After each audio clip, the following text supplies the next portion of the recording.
working for, the oligarchs to own a single bank. Yes. Yes, make it happen. I didn't realize you were there, ladies and gentlemen. Why, it's episode 700, I don't know, 67. Welcome back to the historic Hotel Orloff here in historic Rural Retreat, Virginia. The home of Dr. Pepper, the actual man, Dr. Charles Pepper, buried half a mile from where we're broadcasting from today, Thursday, the incredible June 15th, 2023. We have 0 viewers, and if any of you 0 viewers would like to come on the broadcast, I've got the link in the chat. It's https://streamyard.com/RV4SIVASA4N, ladies and gentlemen. So it's we've got 1 viewer, and it's June 15th, ladies and gentlemen, 2:17 p.m. in the evening. It's sun's starting to go down here in Rural Retreat. They're talking about it might snow, possibly, but we'll see how that goes, ladies and gentlemen. We should today be joined by Kevin Johnson of the amazing Mesa, Arizona store, Gotham City Comics. He should be coming on soon. And Gary Von Davis is scheduled to appear. He's going to give us a tour of his new digs, and could be that Charlton 66 drops by, and who knows what other amazing guest will drop on by here in the lobby, the foyer of the historic Hotel Orloff. Perhaps it will be you, ladies and gentlemen. Hotel Orloff, where you can stay for a day or a lifetime, ladies and gentlemen. Okay, so 1 viewer. You can feel free to talk in the chat or pop on if you'd like. Okay. Oh, Meyer Greenblatt's here. All right. Hey, Meyer. What's up? Greetings. What's up? How's it going? Not bad. So how are things going in your neck of the woods? Swimmingly. Things are okay. Well. Yeah, my wife was talking to her friend in Los Angeles, and she was saying that they haven't seen the sun in months. I'm surprised to hear that. She says that planes keep going by overhead, leaving chemtrails, and it's not smog. It's just like all dark. And have you heard about that? No, I haven't, but we get cloud cover like that just about every morning, but which we did this morning, but right now it's just blue skies without a cloud in the sky right now here. But yeah, I haven't heard about that though. Any mysterious cloud formations. What's up, Bronco? But yeah, Bronco, hey fellas, says Bronco Bear. I do remember in the old days, like the 60s and early 70s in LA, the smog used to be so bad that it would burn your eyes. So I can remember when I was a little kid on certain days, just swimming in the backyard in my swimming pool, my eyes would be burning from the air, from the smog in the air. And they would have these, certain days, where you weren't supposed to go outside. That came a little bit later when people realized how toxic LA had become from all the smog. Yeah. Hold on 1 second. I need to see if the internet has been disrupted.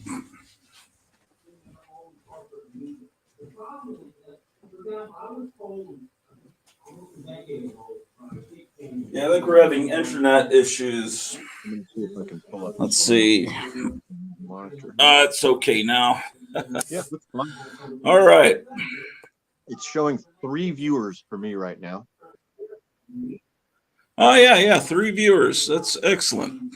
Hello, all three of you. We're almost as big as Comic Tom 101. Is he big?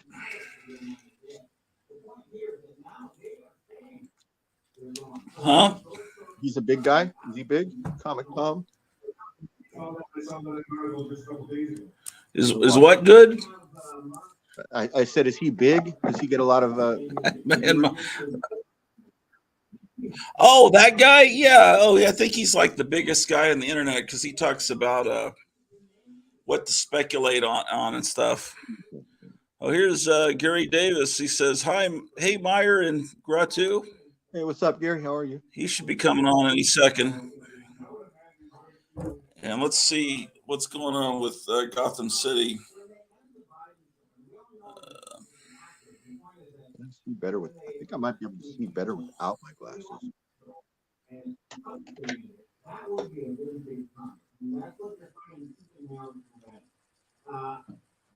4 viewers now. Hey, drawing me. Good.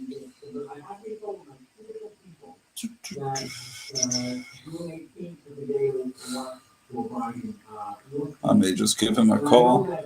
He discovered some 12-cent World's Finest comics, so I wanted to look at them and see. He discovered them just in his while flipping through boxes in his store. I heard you mention that. That sounds interesting to me. I'm gonna look and I'm gonna try and pull something. Yeah, I guess. Go ahead. Everything's choppy. What you must have been watching today's show. Yeah, I saw earlier on at the beginning. You mentioned that that he said something about World Finest, some Silver Age World Finest. Yeah, let's see. What am I doing here?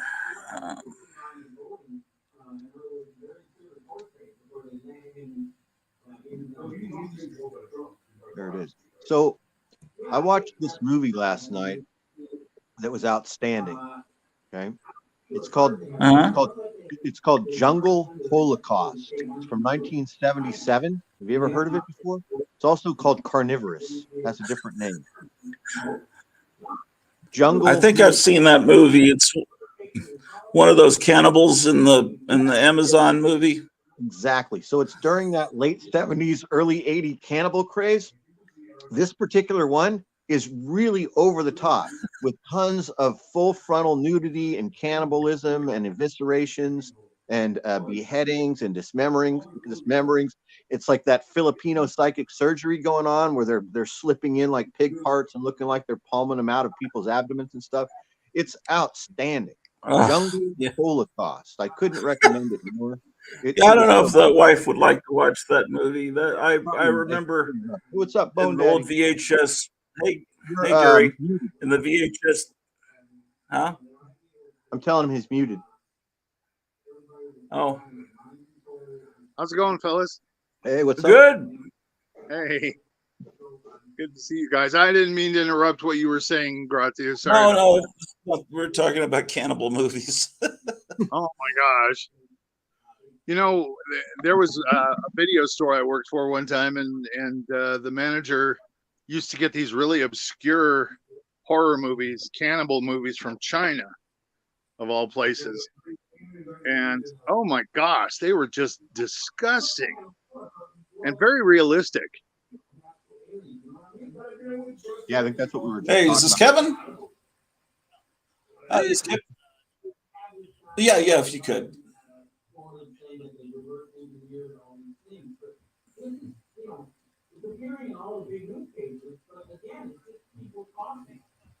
Hey, not much. Just kind of. Okay, just let you know that we're on live with Gary Von Davis and Meyer Greenblatt. If you wanted to come on. Hey, nice to meet you, Gary. I don't know if we've ever met in person. I've seen you on here before. Yeah, we've. I don't think we actually conversed very much. It's nice to meet you finally. Right, as well. Yeah, your place looks great. I've seen you on here a couple of times, and it's been just in brief times when I couldn't come on or something like that. So it's nice. Yeah, it's only. I think I've only been on with Gratu twice now, and so this will be a third time But yeah, this is part of my place. It's coming together. Let's give you full screen here. It's coming Okay. together. Definitely one of us. This guy is one cool. of us. Gobble, Okay, gobble. give one us of a tour. Yeah, I have a. This is actually my bedroom of all places. It's. Hey, you can All tell right. I'm not married, right? You have my decorating Yeah, sense. well, Yeah. this is amazing, man. This is great. Yeah, Is that a real Jack Is that a real Jack Davis poster or a reproduction? as I understand it, it's supposed to be real, but it's a toss-up. It could be fake. I have no idea. It's Well, I like supposed how to. you've hung it. You put it. You put a little clamp on it with a string. Yeah, That's interesting. I didn't want to put any pinholes in it for the sake of maybe it was real. So I used some of those poster hangers that you can get at Walmart. Well, if Walmart wasn't 45, you could get them. Do they really have them? Did it fit perfectly for the Frankenstein? Yeah, they do. They really do. The Frankenstein is about I don't know. It's 2 feet across. So that means it might work for the Vampirella poster as well. You think that would work for the I would Vampirella? think so. I have an original Vampirella, the Jose Gonzalez Vampirella poster, Mm-hmm. but I still need to put that up. That's great. I'm going to get one of those. Excellent. Thank you. Oh man, look at this place, man. And this is my Wolfman standee.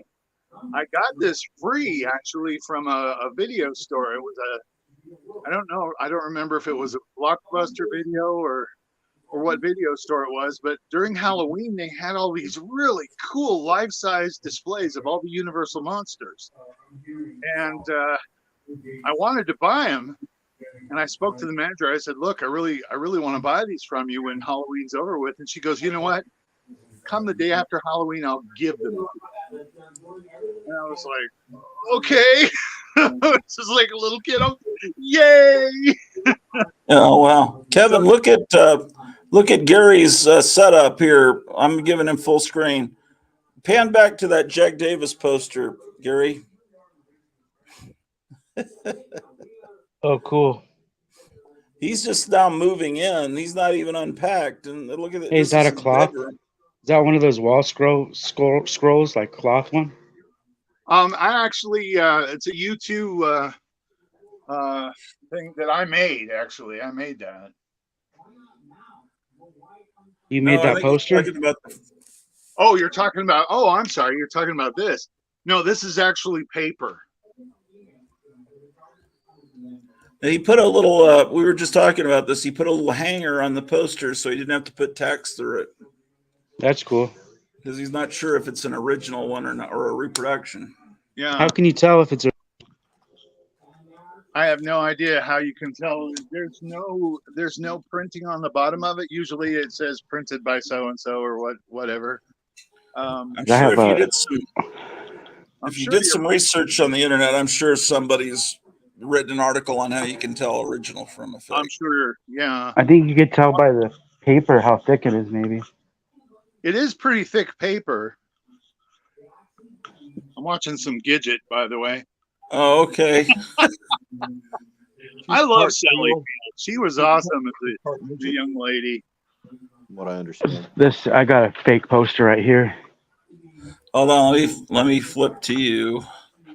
Hold on. Fake poster of what? A fake He-Man poster. It says it's 85. Oh, really? They really even re. Well, yeah. Why wouldn't you reprint the date on there? Oh, Yeah, we wow. talked about this. I have the original of this poster, Kevin, and it doesn't look Yeah, like. I have the original too, and it's thicker paper. Yeah, there's a little line on the outside. It's either a red or a blue border, very thin border on the outside. I mean, if you're gonna make something fake, you would put the fake date. You'd put a date too. Is the poster that valuable that it's worth bootlegging? This one maybe. What? Oh, I see. I don't know much about the world of He-Man collectibles, But yeah, that's a Yeah. cool painting. Yeah, collectibles anymore are so difficult to tell anymore from the real from the fakes. Sometimes it's hard. That's cool. Well, that would still look good, you know, on a wall. You can just tack it up and not worry about it. Yeah, or frame it. That's pretty cool. The only He-Man item I have is the Castle Grayskull. You can see right behind me. Hold on, let me give you the view now. Hey, man, Show us. Let me. Oh, I love that Spider-Man you've got up above the picture there. That's That great. one? yeah. Yeah. I made that myself as well. Oh, you're talented. Thank you. Did you paint it, or how did you make it? I actually I can't say that I did the total artistry on it. I took the original picture and I used an opaque projector and I projected it on the wall Oh, and wow. then traced it onto foam core and then painted it and cut it out myself. How long did it take? It took it took a couple of hours. I mean, probably about 6 hours. Oh, wow. That's an excellent idea, Gary. You know, I used to have a friend that used to do that as a job. He used to work at Tower Records, and he used to make these replica, like, you know what I'm talking about, Ratu. He would make like these 5-foot high replicas of album covers of whatever new albums were coming out, and he would make these foam core. You know what I'm talking about? He would make them on site there at the shop. And he would do I know you're exactly talking what you're talking about Hey, what's because up? I used to do that myself. I used to work He for would make media. band logos and album covers, and then they would put them up in Tower Records. Where he worked at. Yeah. Tower Records, I mean, Media Play, the place I used to work for, used to do that thing as well. And I worked for them for a long time as their store artist. They used to hire artists to be in-store artists and do that kind of work for them all the time. Mhm. That's really cool. It's a lost art. Well, that's amazing. So, could we hire you to paint a giant album cover? That'd be fun. I've done a lot of giant album covers. This is a music end cap that they had me do for the Beatles. When Oh, you painted that? yeah, I painted that. Holy smoke! We've So cool, man. It's made discovered a great new. made out of 3-dimensional foam core, Yeah. and it's Oh, I see. I would have thought that was made by the record company. no, I actually I can take credit for it. I'm not trying to pat myself on the back, but that's what I used to do. Is I used to do the same thing that Meyer's friend used to do. He used to. Those His giant. apartment used to be filled with all the stuff that he brought home that they just recycled or threw away, and he had giant album covers on his walls. It was dope. It was really cool. Could Yeah, we when- see that? But when it was time to move on to the next project, they would just throw those things away. It wasn't like it They was did. valuable. They didn't care about them. They didn't care to keep them or anything. And so I was pretty much let go to take anything home that I wanted that I made if I wanted to. And so some of the stuff I made and some of it got destroyed just because of moves and things like that. But I kept a lot of it. Could we see Yeah. your Darth Vader display? That Oh, looks amazing. Sure, this is actually on top of my refrigerator. Wow. What? Hold on, I'm not getting a good shot of it. Oh my gosh. That's really cool when you take a whole bunch of them, different sizes, and put them together. It turns it into something actually really amazing. Yeah, and what's funny is I didn't intend on collecting Darth Vader. It wasn't my intent. I just kept getting Darth Vader gifts every year for Christmas and Halloween and my birthday, and things like that. It just accumulated. It wasn't something I was all actually seeking out. It was just something that, friends and family would give me a Darth Vader doll or a Darth Vader figure, and That's stunning. Can you guys imagine like a restaurant or something that was decorated by Gary? Can you imagine? Cool. Wow. This is great. And this is just your bedroom. How much more is there in the house? Well, actually, this is my kitchen. Like I said, this is your kitchen. This is on top of my refrigerator here. Okay, didn't you say you were in a bedroom a minute ago? I was. I moved out of the bedroom just to show you that Beatles. Okay. That Beatles item. That looks amazing. It's fun. It's kind of like show and tell. It's like, hey, check this out. Check that out. What you really need to do is do a tour that's not on StreamYard with choppy internet. And do it and put it on your channel as your second episode of your show. I would love to. Yeah, do that for sure. Like, do it as soon as, do it today if you can. Because are those giant barrel full of monkey guys? Yes, I actually made these too. These are what? Yeah,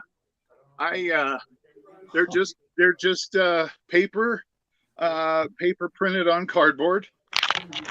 But they look so cool. They look great. And I decided to make some giant ones.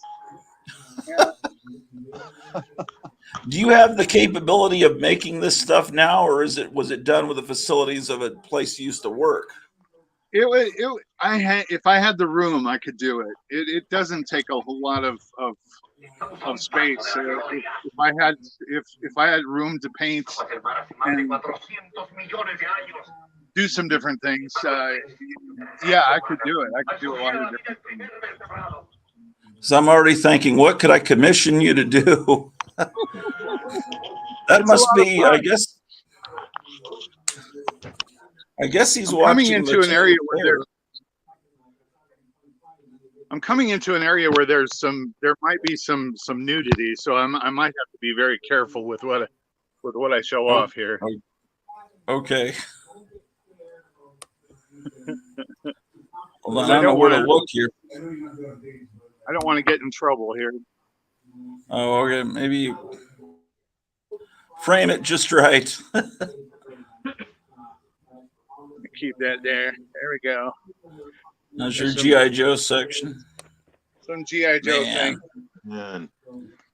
I think you may have everybody beat in the whole comic book neighborhood. No, well, I don't want to think that. Oops. Uh-oh. Be careful.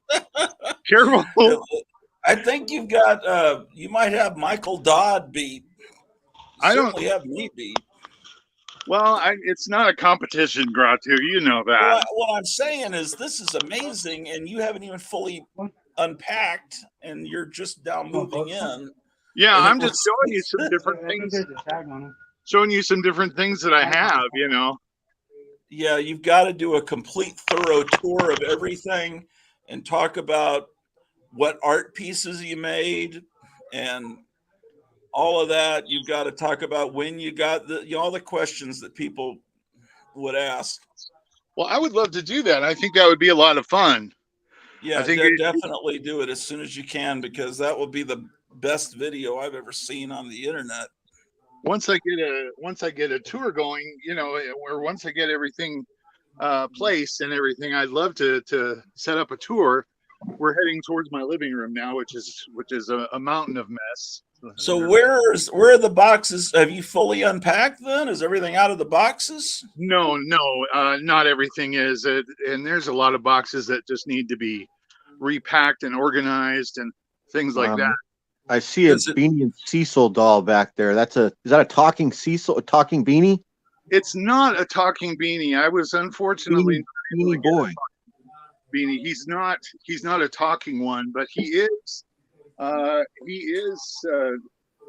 pretty much almost new. Wow. He actually came with a box too. You can see the box behind Kermit the Frog there. Wow. Fantastic. I found him on eBay and I was hoping to get a talking one, but this one doesn't talk. This one doesn't have a talking mechanism. The commercials for those toys are outstanding. I know you know it, Gary, but the commercials are great for I have that. not seen a commercial for it. I would love to. They're here on YouTube. There's multiple ones for these different Beanie Dolls. Yeah. Uh-oh. Oh, what happened? I think we lost Gary, but he'll come back. That's I wasn't expecting it to be that great. I don't know why I wasn't, but have I lost everybody? Meyer, are you still there?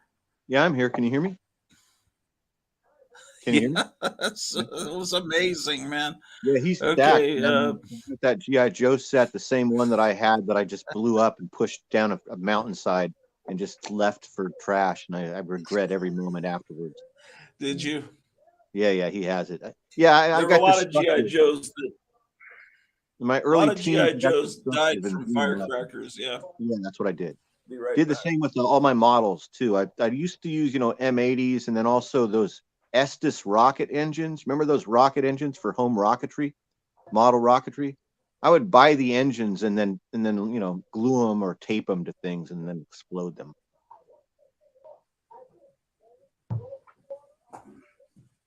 Yeah.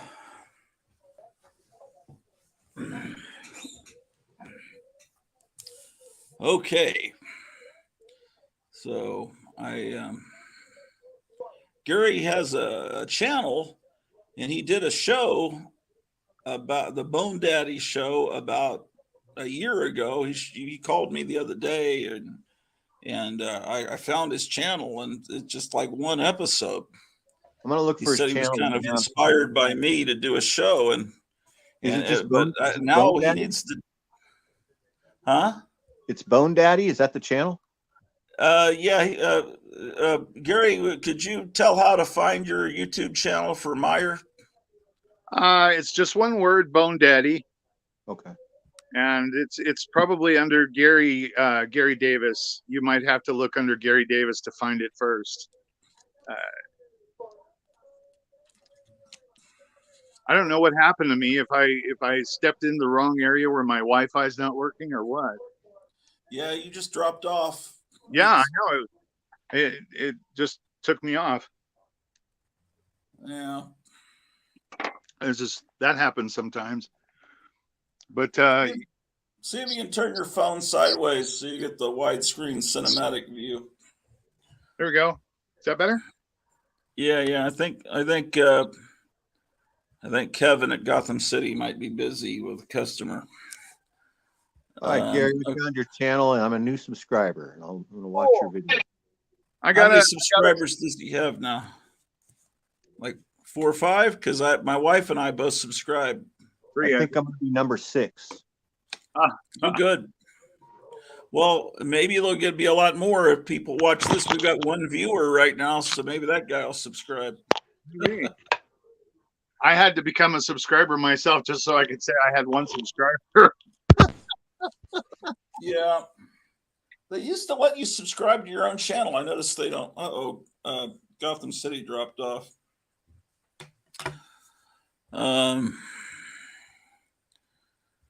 Wow. What other pieces in there are art creations that you did? Let me see if I can locate any here. There is a Kiss painting that I did. I think you've seen a picture of it. Let's see if I can locate it here. Oh, wait, what's that behind you? Is that with the Gene Simmons thing? Is that a Halloween decoration? That is one of those jointed, like those Halloween decorations that are jointed, the skeletons. Yeah, I used to have the Spider-Man one when I was a kid. Yeah. That is a Gene Simmons jointed toy or jointed decoration, basically, that I found it online. I can't remember exactly where. I'll have to look to see if I can find it. But I also have Ace and Peter and Paul. Wow, it looks like it's right out of the Marvel comic. Yeah, that's the way they fashioned it. They fashioned it after the Marvel comic characters. Oh, you got an inflatable bozo, man? Oh, yeah, wow. He's one of those sock'em puppets. You know what I mean? Yeah, oh, I know. Yeah, they used to sell toys for little boys to punch. Yeah, that's what he is. He's a punch 'em clown. They don't make those anymore. It's really strange. Actually, this is a reproduction. It's not an original. They recently re-released him. Oh yeah?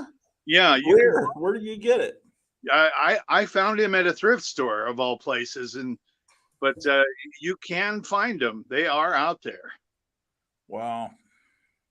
Yeah, let me They see used if to have that for every character you could think of. Like I think I had a Batman one. Yeah, there was a Batman one, yeah. this is. Well, I'll have to move some of my stuff here to get it away from there so you can kind of see.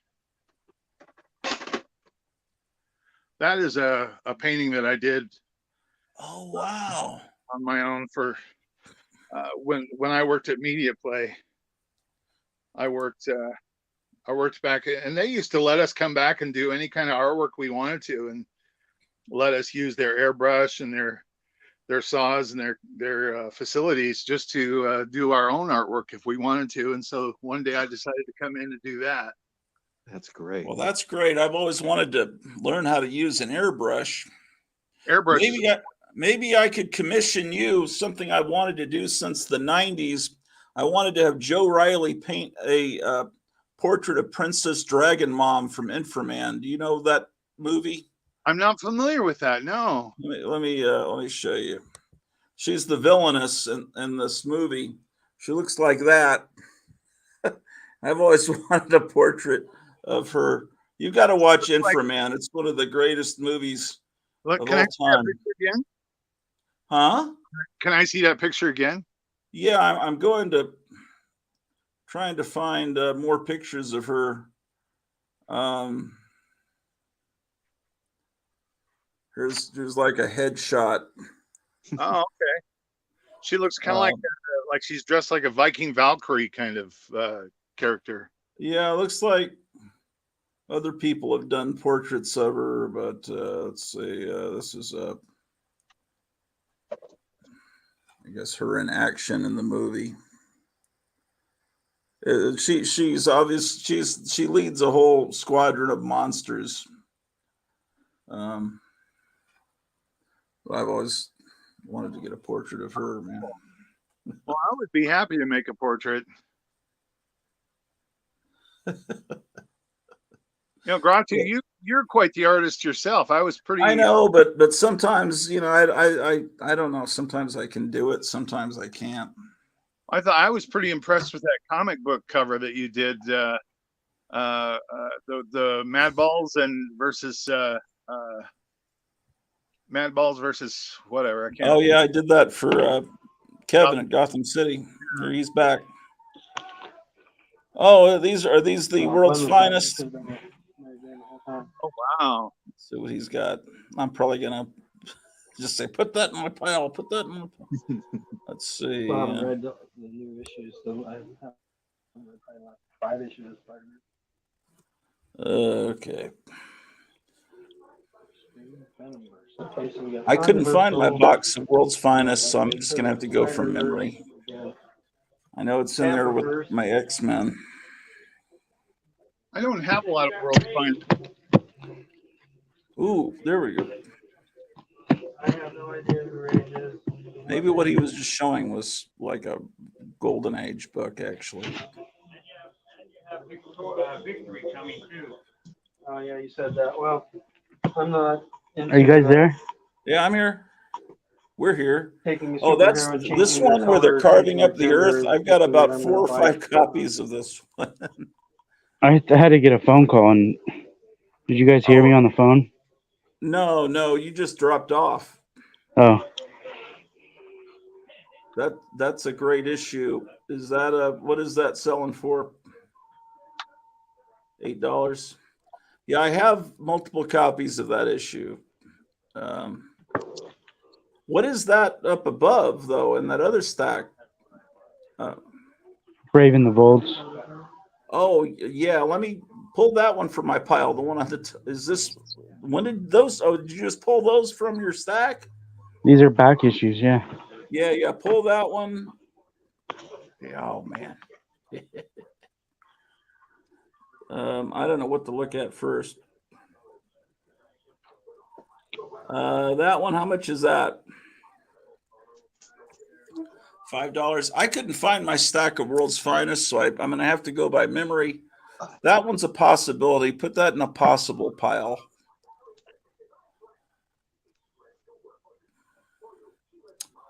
Man, do I have that? Is that 5 also? Yeah, we can go through these ones next time. No, just let's look at them now. That one I think I have. Oh man, I just don't. I don't know how you can remember which ones you have. I don't have that one for sure. Man, I wish I could find that box. I spent 30 minutes looking for it. That one put in my pile. That one, man, I think I'm positive I have. Wait, no, I don't. Put that in my pile. Wow. Yeah, save that one. That one I think I have. No, I don't. Put that in my pile. What's the price on that? Is that like a 30-cent one? Well, I meant the 30-cent price. I'm trying to date it. No, yeah, keep going. I have that one.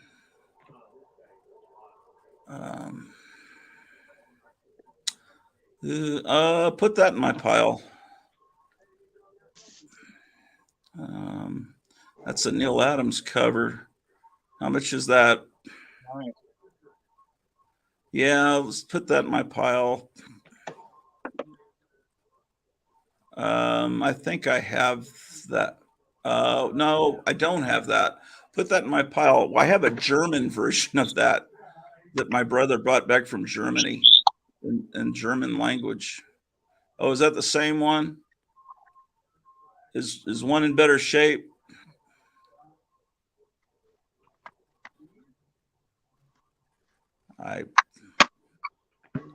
I'll let you judge which one you think's better. The cheaper one looks better. Okay. Oh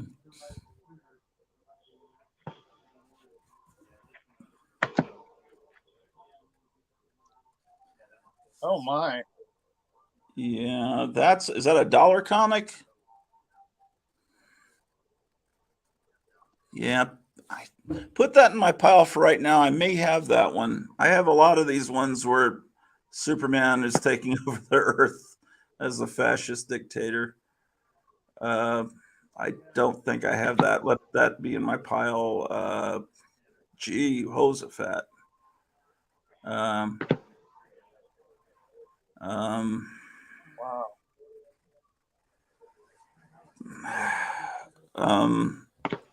I'll put them off to the side. You can go through your stuff. That Brave and the Bold, I'm sure I don't have. I guess someone wrote number 15 on it. Is that what they wrote? They wrote a bunch of stuff on it. Does it say Tex? That's Texas comic. Yeah, number 15. Yeah. Why does it say number 15 and a star? Yeah, let me put that in my pile. I just want to read it. And that one too. Not sure if I have. Ooh, that's not in very good shape, but I'll hold them until you can check for sure. yeah, put that one in my pile too. I don't have that one. I know I don't have that one. Wow. It's got a subscription fold, a lot of folds. I'm not sure on that one either. Yeah, put that in my pile.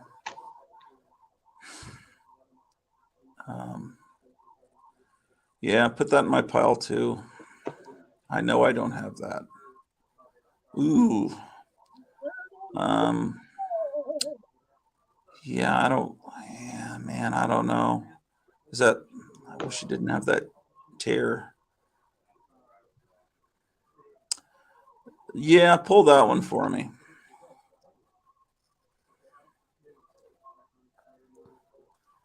Pull that one definitely for me. That one I know I don't know. I don't, man, it's driving me crazy. That one man, what is that? Is that mold? I can't, I don't know, man. Is that my video playing in the background with that Pac-Man noise? The vendor I get wiped out immediately. Oh, you're examining what that is. What do you think that is? It's a printer error. Looks like. Yeah, because it's not on the red part of the 20 cent. It's only on. Yeah, printer error doesn't matter. Maybe it does to. Yeah, that's all right. Yeesh, it's a very ugly printer error, but Yeah. I just want to read the books, man. I'm not some nut. It doesn't have to be pristine. Well, I wish it was, but Oh, look, it yeesh, goes over here. yikes. It's like ink spilled on it. How much through the book does it go? That's it right there. Yeah, that'll be all right. That's not too bad. Yeah, I mean it's perfectly legible, readable. Yeah, he teams up with Sergeant Rock more times than I remember, but it's an older Sergeant Rock that's, I guess he's supposed to be our age actually, because if Sergeant Rock in the early 70s would probably be our age, I assume, right? Was that 30 years after World War II? If he was, I don't know, how old do you think Sergeant Rock was in those war comics? 30. Probably in his So he'd late probably be 60 in the 70s. These Brave and the Bold comics exist in a different time, a whole different continuity. They never matched the continuity of the regular DC comics. They allowed the writer to go crazy and do whatever the heck he wanted, and nothing ever really matched.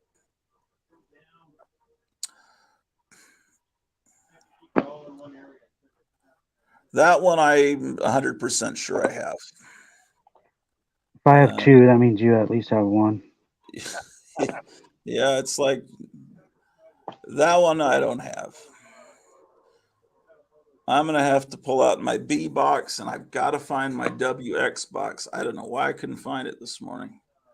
Ooh, yes, definitely 100% put that in my pile. Any 100-page giant, which is that a duplicate copy or a different one? No, give me both of those, man. Oh, wow, that's great. That's one of the ones I was talking about on my show this morning with the crucifixion covers. Wow. I said you could probably have a whole row on a comic book wall of these tasteless crucifixion covers. So don't put that one in my pile because I have it. Not the Swamp Thing one I've got, but that one, the Flash one, I don't have that. I got two. That means you have one at least. No, I don't. Which one is better? One's faded, but Oh, I don't like fading. What's the problem in the other one? The other one's got a little bit of a roll in the spine, but it's got better color. Is that is that the deal? Early Carol Baskin appearance might be first. This one's better condition, but it's faded. Carol Baskin. Oh man, I don't know. I'll have to oh yeah. Oh yeah, that looks great. Even has floating heads. What's the price? What's the original price on? Oh, it's a 30-cent probably. I bet the actual original price on it. Yeah. 30. I like how smartly dressed Two-Face is with a little turtleneck there. Yeah, he looks like Mannix.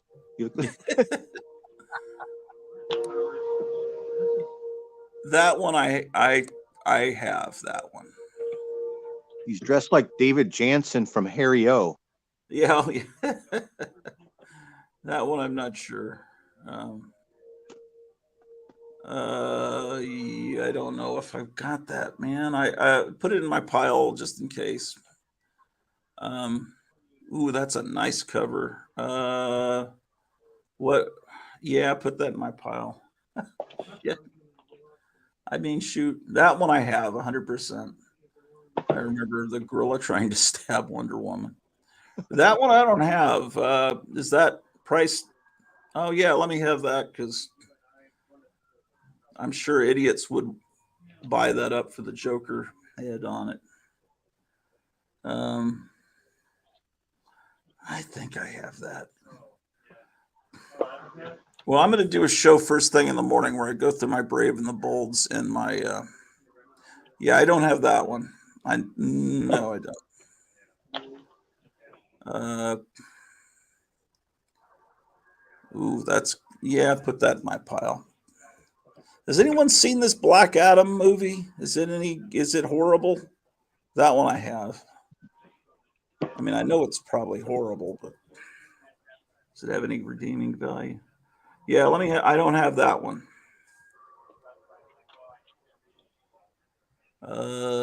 Ooh, cool. I do not have that. That must be, oh, wow. I've never seen that in my life.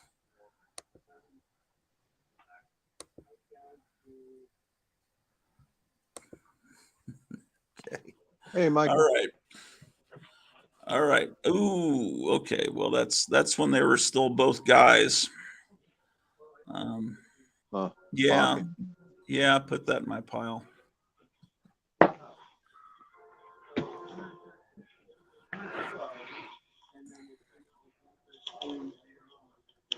You don't have any copies of a comic called Wanted, do you? Yeah. Oh, you do? I just sold the whole run for $12. You serious? Yeah. Do you still have copies? Or maybe it's a different series than you're thinking of. Wanted is a 20-cent DC comic with. Oh no, this was Mark Millar.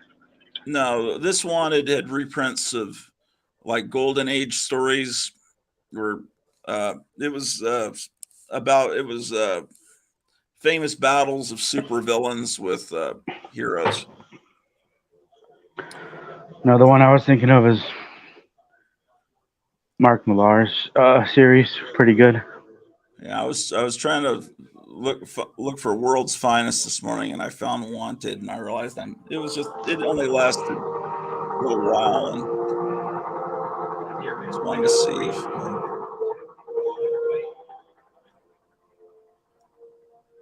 Oh, sometimes I'll put little bits of John Goris's animation mixed in.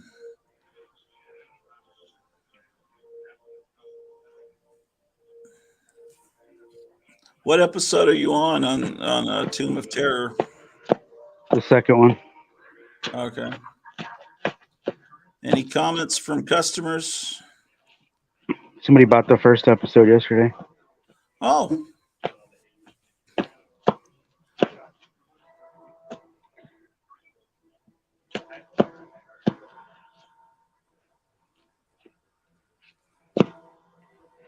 No Wanted. Okay. I had one somewhere. I think I showed it to you guys before, though. It must have been one I had. I thought I had the whole series, and I realized I was missing a couple this morning. That's the only reason I asked. Anything else cool come in that's of interest?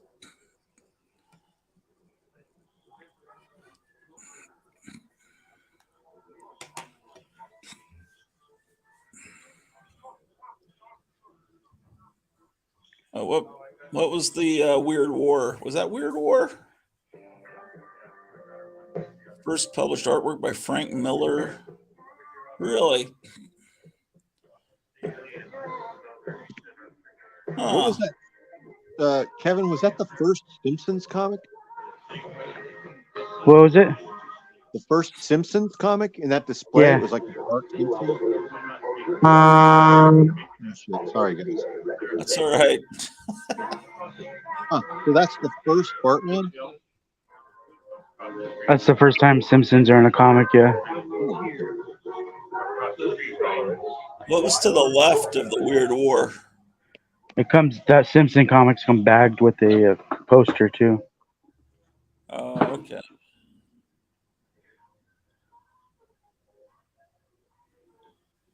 What was right next to that Weird War with the red cover, the Frank Miller one?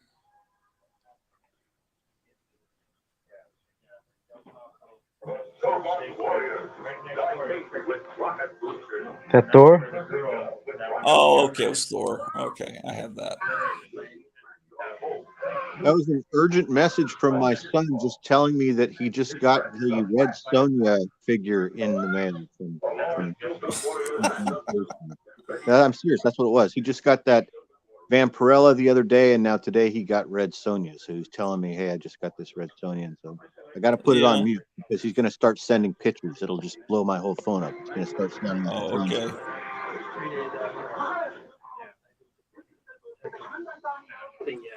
I got some more of these. Oh, okay. Yeah, that cover is great. It's just the interior art is very weak. I got more of these too.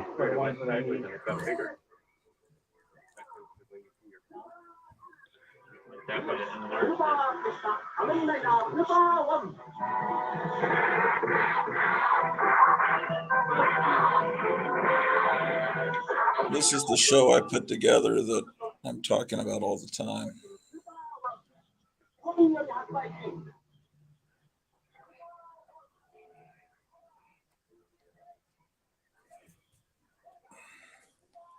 Oh, that must be my pile. Okay, I'm going to have to start putting together some more episodes so I can. I just got a spindle of discs in. What is? Huh.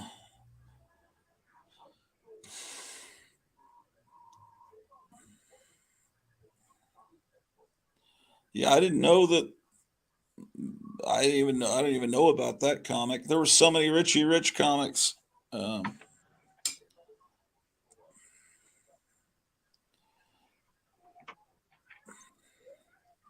Yeah, that I just stumbled on. I have one copy of that comic, and I don't really even know. I don't think I ever read it, but people tell me it's good.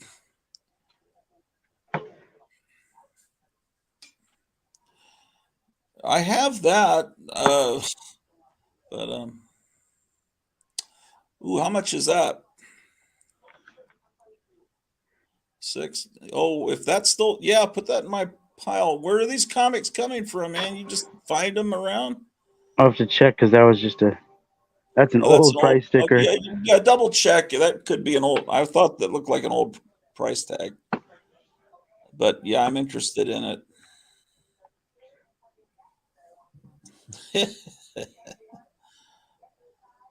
That's neat.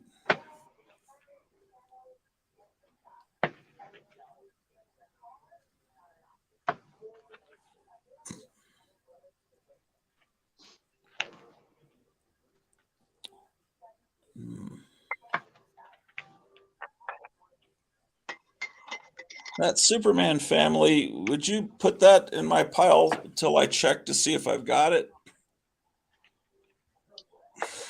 It's I think that's when they still reprinted the old stories. And then they started doing new stories, and I didn't like those as much.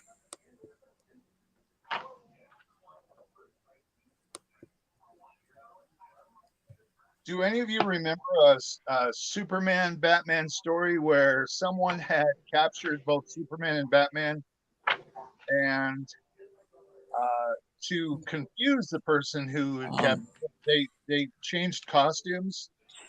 Bruce Wayne. No, I don't.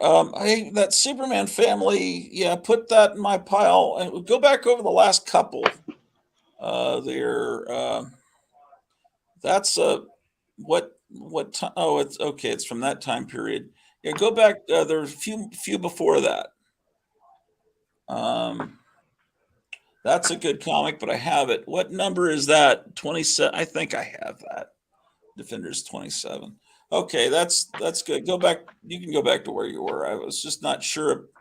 Wait, I'll tell you what. Put that Defenders in my pile until I check on that too.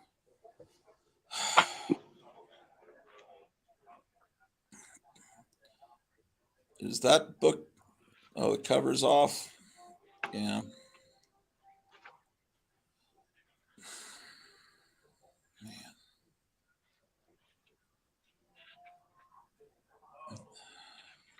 What do you think you would sell that for, a coverless comic? I mean, it has a cover, but Not sure. put that in my pile. Yeah, put that in my pile.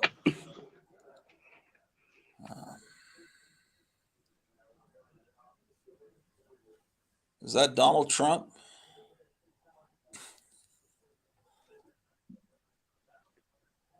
Looks like Donald Trump. Oh, it is literally. Trump's paid for it. I was being sarcastic. Who did this book? Dave Dorman's cover. Is it done in hatred or is it done liking No, it's him? Chuck Dixon did it. Well, is Chuck Dixon, what political slant is Chuck Dixon? He's on our side. Yeah, put that in my pile. That's hilarious, man.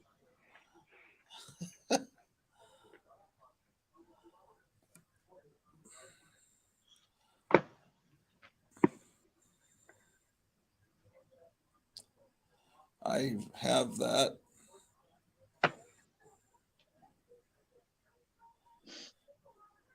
Ooh, that's, yeah, put that in my pile. Yeah. Man, I don't remember if I have that one. We went through the Conan boxes about a week ago. I couldn't. I don't. I have that. I have that. I have that too. Let's. I have that. Fear number. Ooh, how much is that? Not sure. Yeah, put that in my pile while you research it. Yeah, I know I don't have that. Oh no, House of Cerberus? the little aardvark guy. Yeah. Oh no, yeah. I was thinking the three-headed dog. Well, that's Cerberus. This is Cerebus. Oh, okay. They have the syllables a little different. You got to look at it real carefully. Okay. That's not a book I ever really read. I think I've been told I should respect the book. There's something about it. It's probably Canadian. There's something about it that's not quite right. I never got into him at all. I never got into it. I read it for a little while at the comic shop in the 80s when I was working there. The only issues I read were the ones that were the Wolverine, parodies, the Wolf Roach or something like that. Yeah, I have a couple of those with him on the cover. That's all I read. I didn't like it. I didn't even think it was funny. Comics parodies of other comics? Is that kind of what the attraction? Well, yeah, it looks like they're doing parodies of different covers.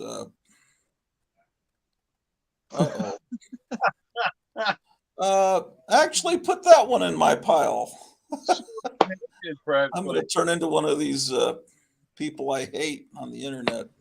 I'm getting it for the cover, then I'll slab it.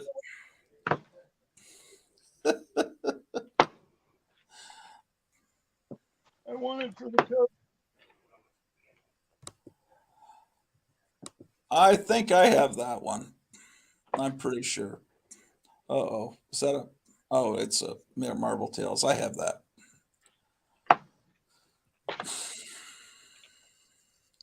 I have the original of that, believe it or not. Yeah, I love the original Raiders of the Lost Ark, but these spin-offs,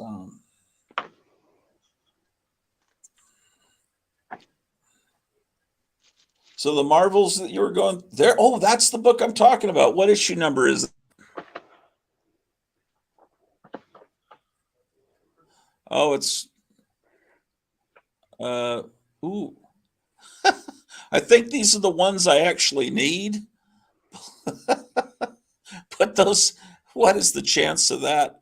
The most obscure comic ever. Yeah, put it. Ooh, I thought is wait. Oh, I have that. Yeah, that's the Alan Moore thing. Was this in Graphic Man's pile? The Moby Dick? I think this one was. Okay, well then I'm not gonna get into his. I'm not gonna get into his pile, man.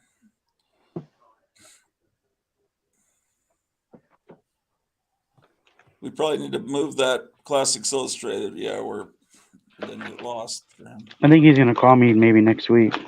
Yeah, if he doesn't want it, I mean, if he decides, nah, I don't think he will. But if he decides, yeah, I'll get. It looks interesting. Our high school English teacher, apparently we had to read Moby Dick, but he just had us watch the movie instead. He just said, the heck with it. Here, I'll just show you the VHS cassette. Wait a second. Well, let me see that Spectre. What? What? Go back to the Red Spectre one, man. Where are all these books coming from, man? Are you printing them in the back room? Yeah, put that in my pile. Oh my gosh, that's great. That's awesome. I thought we saw all your really old stuff. And that Rip Hunter, yes. Yeah, pull that for me. That's a great one. You have that one. That's the one where- amazing. It's the Oh one where the my aliens are electrocuting Rip Hunt. They're giving him the chair. I feel like I'm going to wake up and this is all going to be a dream. Don't you hate when that happens? I have this issue. Rip Hunter's brain is going to be transferred into that alien right there. Oh, don't ruin it. Oh, I'm sorry. I think it says so on the Spoiler cover. alert. It says it on the cover. Yeah, that's what's going on the cover. Look, see? They're doing a brain transfer. God, that's amazing. Yeah, that's kind of trashed, isn't it?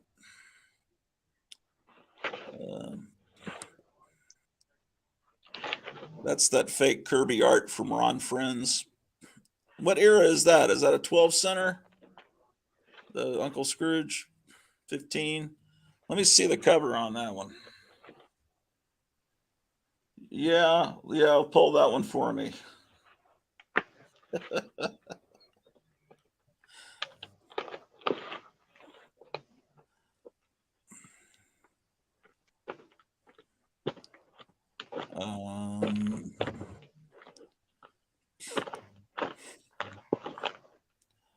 Now move the camera down a little bit so we can see what you got there.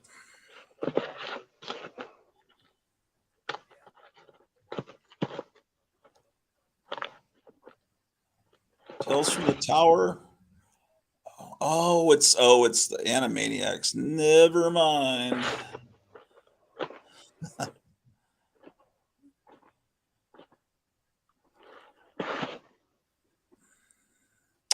That's pretty darn cool.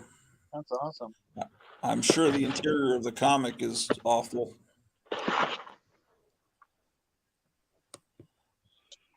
Yes, Michael, I'm using that as collateral.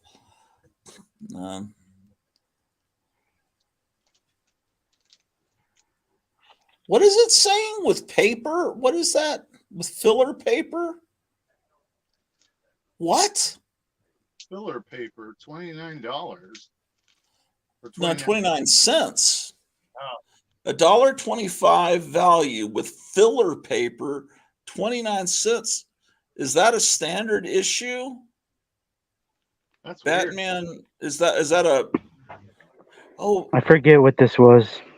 it must be something about recycling. It doesn't have a price on it. It must be Metarog would know about that. It must be a promotional. I used to know what this was. If you open it up, I think we'd figure it out. I think it's to promote, building the earth back better or something. Oh, saving. I would guess it's educational.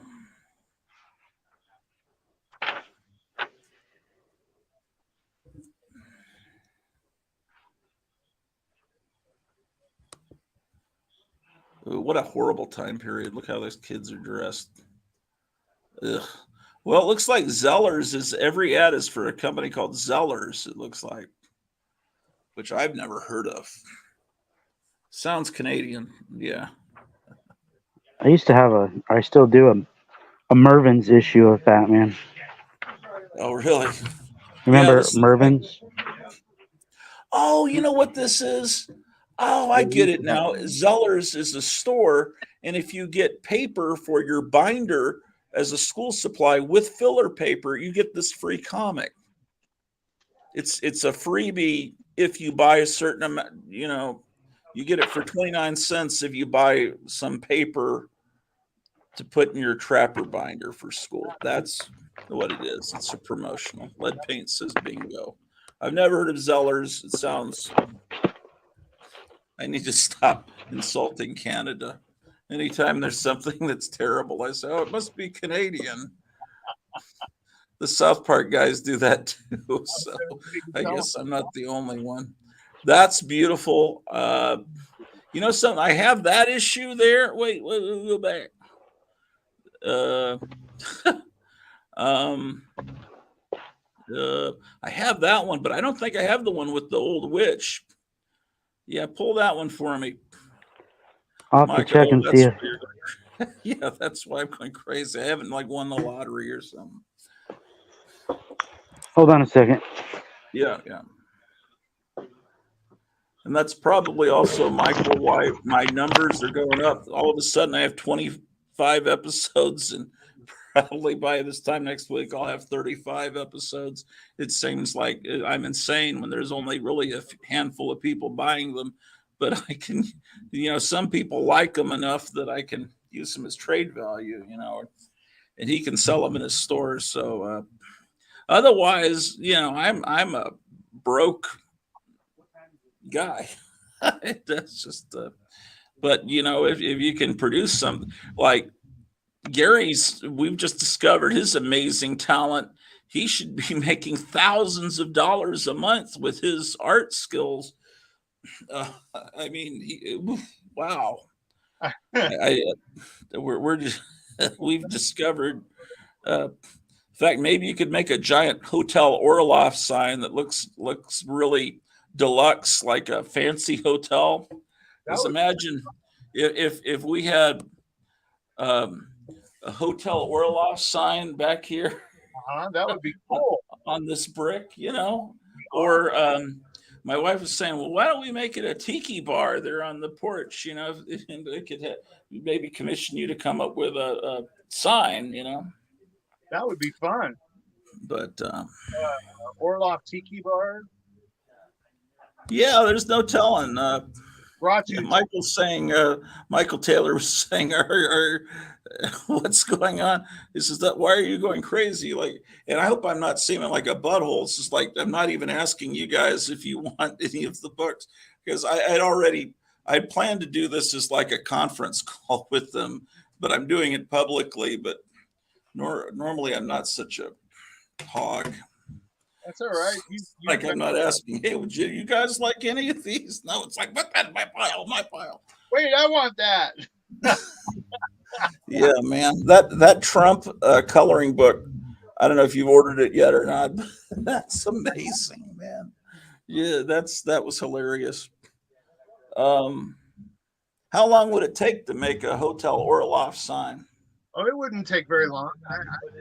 We could kind of like in a Holiday Inn font, with a fancy, like a Chalet Marmont kind of thing. Yeah, we could come up with something. That'd be kind of fun.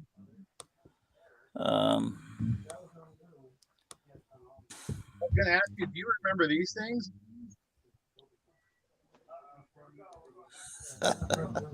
Let me take a look there. Yeah, you know what? There was a science teacher at the school I used to teach at back in Texas, and she was cleaning out the science closet, and one of the teachers had an old box of Dixie cups that had stayed in that closet for 30 years. And I said, "Oh, that's cool. Look at how old that box is." I opened it up, and I guess it was all Star Wars. I mean, Empire Strikes Back Dixie cups. Oh, you're kidding. And she says, "Yeah, you can have it. I don't have any use for 35-year-old Dixie cups." And Let you- Do people yeah, I still? have it. I'll need to dig it out and show it on a future episode. I guess people actually would care about that. I don't So- even think about what I have that might be interesting. I'm just wanting. Did you guys always have Dixie cup dispensers and Dixie cups in your bathrooms, and your mom bought them just like Kleenex, and it just changed? Just like Dr. was saying, we probably had the Empire Strikes Back ones. They just got used and thrown away. I think my mom did that in the very early 70s. She had those, but My mom okay, now we're getting into I had a underground comics. 10-foot. My mom like $1.80 a piece at Home Depot. that hung right Put, next, and she would fill that. lights, basically, and I measured them and cut them down, and Mine I took candy. a regular piece of plastic from You guys, when it gets to be about 3:50, if we're still doing the show, I'm going to have to leave for about 7 minutes to take my wife somewhere, drop her off, and I'll come right back. So and then if you guys want to stick around during that, and then take the Sure. so this is the underground section. plastic to the back of the board, so I can still pull the poster out, You got to be a little. and then put those slides on. And just kind of bend the angle, and we got my frame.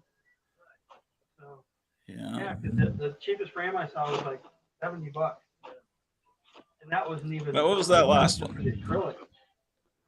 Right before that. Hello? Adventures of let me see the cover. I may regret it. Lazarus. Uh-oh. Yeah, maybe you shouldn't show it. I'm afraid he's like doing something bad. You never really know what. Oh, okay. I was afraid he was doing. Okay. Never mind. Never mind. I don't like that art, but sometimes you're not really sure. It was making what you're going to see on the cover of an underground comic. Ooh, is that an actual autograph by Jay Lynch? I think you showed us this before. Yeah, these are signed. Oh yeah, this. Oh wow, look at those eyes.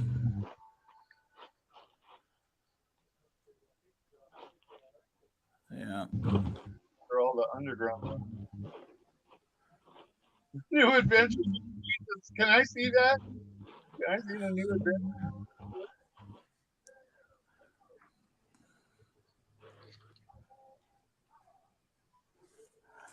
Oh my. Goodness gracious. The New Adventures.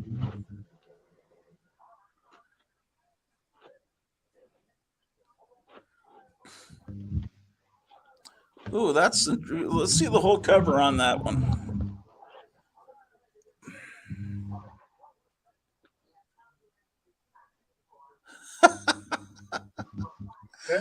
Oh well. I'm sorry. Don't show the whole cover. But That's Spain Rodriguez right there. That's Spain. yeah, I know. Why don't you put that one in my pile while you research the price? Very nice book. Unless this Yeah, is your personal collection. I don't know if these are even for sale. I know you're probably not selling the autographed ones. Well, let's see Bijou. I like Skip Williams.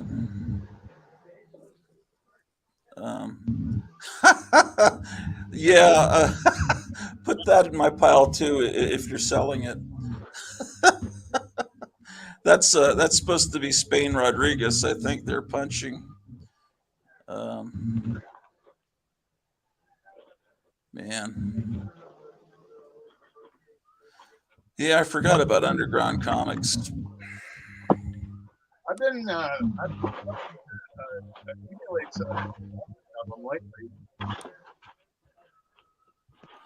Yeah, Michael, the underground comic scene grew out of San Francisco, so And there was Yeah, a title, Michael, called San Francisco Comics that it was a popular title. yeah, he was like saying, "Hey, don't you want that? It's got your that everything. Pretty much the whole scene came out of there." Yeah, most of that stuff came from Ripoff Press that is from San Francisco. It still exists in San Francisco. And that's the original direct distributed comics. I mean, those were the ones. That's how the whole distribution system that Marvel and DC went to is based on the fact how these underground hippies did it in the 60s and early 70s. Yeah, these were being sold in record stores and head shops, and that's really the only place you could buy these. Just those two places for the most part. I never saw them in record stores. I only saw them in the other place. Although the head shops, sometimes record stores they had records in the head shops. And it was like half record store, and then you'd have to go through a wall of beads to get into the other part. Same here. And that's where these would be. They would be inside of the head shop portion of the record store where you buy your pipes and papers. Yep. Yeah. So there posters, was all the crazy posters as well, all the stuff. There's a ton of merchandising just for hippies at that point. Yeah. Oh no.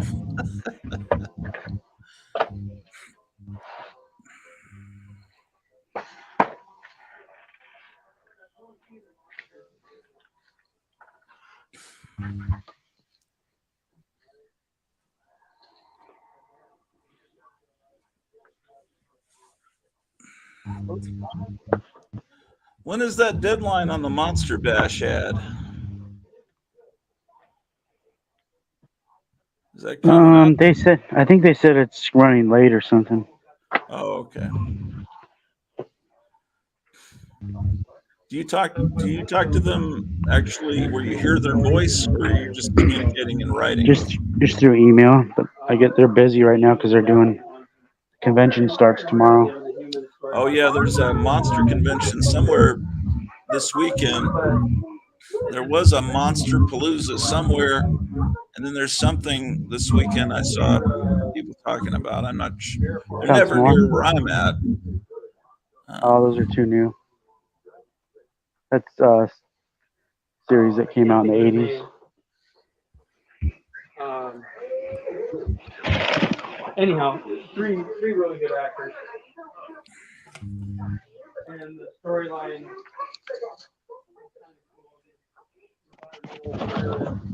I just got a couple messages from my friend Snake, who just randomly messaged me pictures of some Batman Neil Adams covers from the 70s, and he was just saying, look at how great this Neil Adams stuff is. This is my favorite era. So then I messaged him back like, hey man, I'm live right now on this comic book stream, and so maybe he's out there watching. He might have He's probably seeing the Neil Adams stuff because today's his birthday. Oh, that's right. So that's why Neil Adams art is popping up all over, every place. People are putting it up on social media because it's his birthday. Yeah, that's right. Thank you. And it's Anne Frank's birthday. She would have been like 94. It's Herschel Gordon Lewis's birthday. It was Donald Trump's birthday yesterday. So I guess all those people have the same astrological sign. What is the common thread between all those people? I'm not really sure. Michael Gratu likes toys that are Drew likes toys that are green. She has something for the color green. Guys, those are all famous monsters for sale. I already have all those issues, but if you guys need some famous monsters, he's got some good ones there.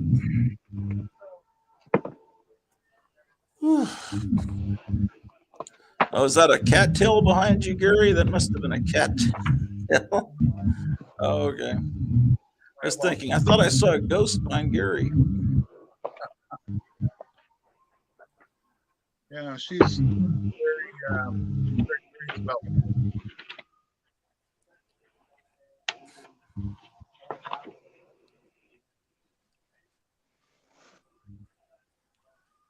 Yeah, they is that Steve Ditko's personal copy they're auctioning off?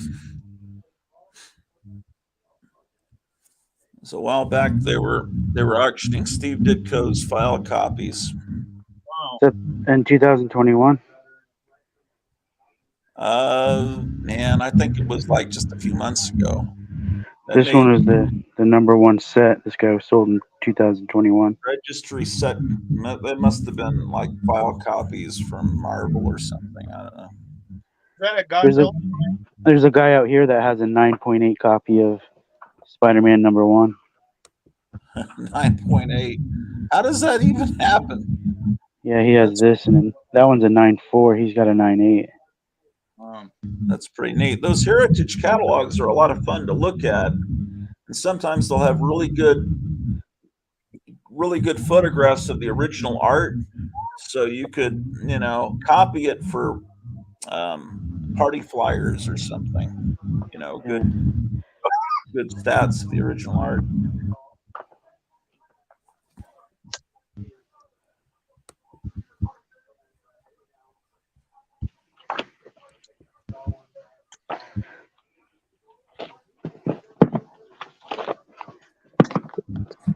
Snake was in one of my recent videos. I wonder what he's talking about. I don't know. Did you have a snake in one of your videos? I can't remember. I might have. I don't remember. Snake Plissken, or like an actual snake? I have a Snake Plissken action figure, but I don't know if I haven't shown him really. But I actually do have Snake Plissken. He must have seen a picture of Snake Plissken and something that was just shown. Totally perfect. I'm guessing. The only other snake I can think of is the bully from The Simpsons, right? Oh, that snake. Okay, I don't know where to look. Okay, he's talking about that snake. Was that in one of your recent videos? I don't think so. I don't remember. That looks like that's from a headshot. That's the kind of stuff they'd sell back then. Young Colonel Joe led a cavalry charge against an Indian band that proved too large. Joe's troops ran off in full retreat, but our Joe saved them from defeat. You know how? He made Kool-Aid. Kool-Aid, Kool-Aid, can't wait. Only Kool-Aid tastes so great. Kool-Aid, the little envelope that holds a great big drink. I'm watching a lot of Tudor Turtle recently. Tudor Turtle, yeah. Been like playing a lot of Tudor Turtle cartoons. They've been restoring them or something. Are Tudor Turtles available on YouTube? Mm-hmm, it is.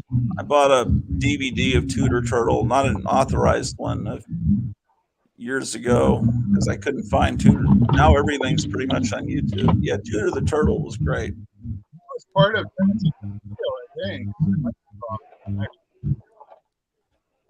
think. They used to have underdog along with I'm not hearing what you're saying, Gary. sorry. The sound is cutting out. Oh. Is that better? Yeah, I can hear you now. I was going to say I think that Tudor Turtle was featured along with episodes of Underdog and Right. It was part of the same show. yeah. Kevin, what is that, please? Is that a designer toy? That is pretty good.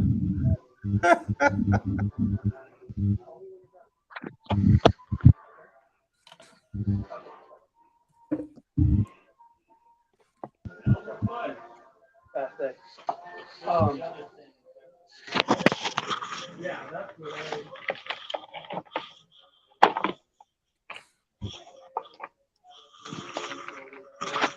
So, and on Mars, right? And the Martian landscape. Kevin, that little flesh-colored Martian brain guy. What was that? I'm not sure. Oh, you're not sure. Oh, okay. It's pretty neat.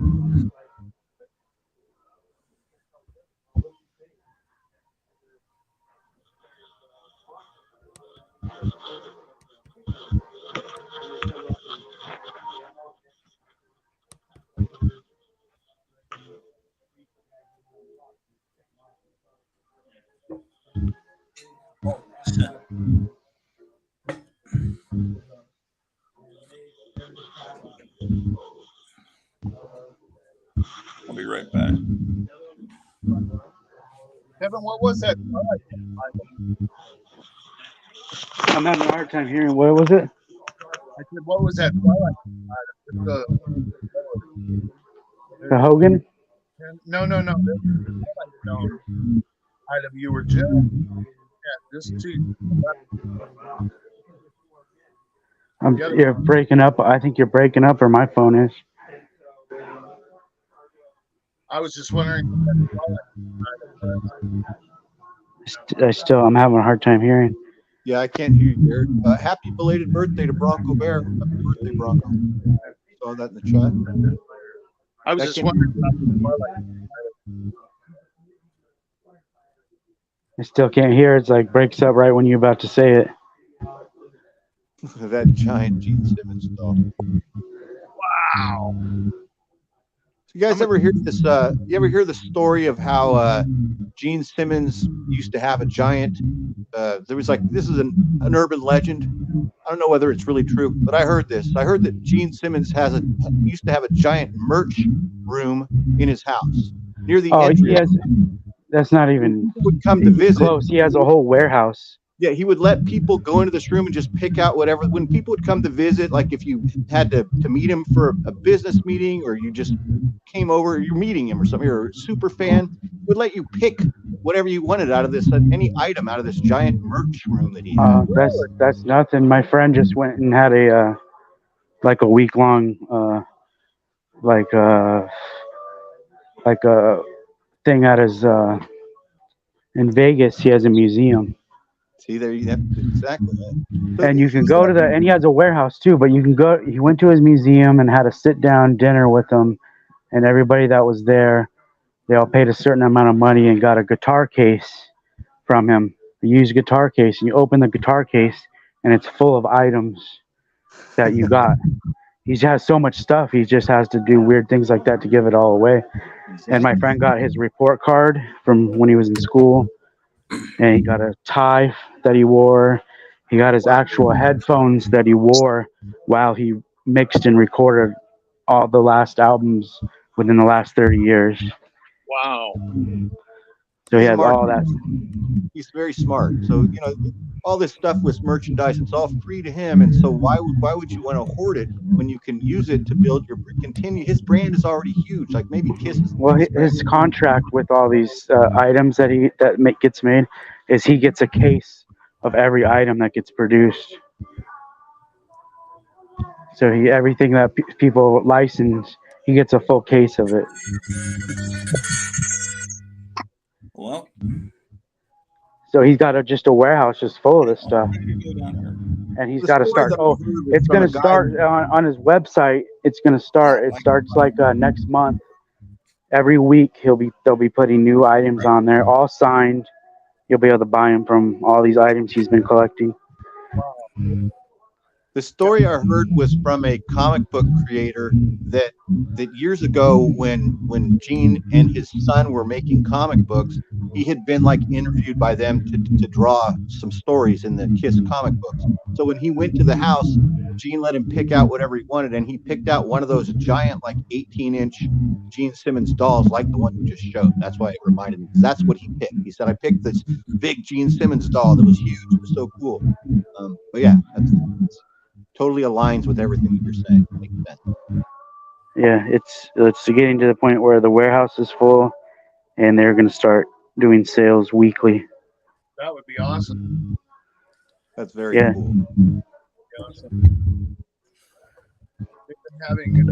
One of my friends out here, he has a record store. He's the biggest Kiss fan in the world. Let's look at that Super Friends, man.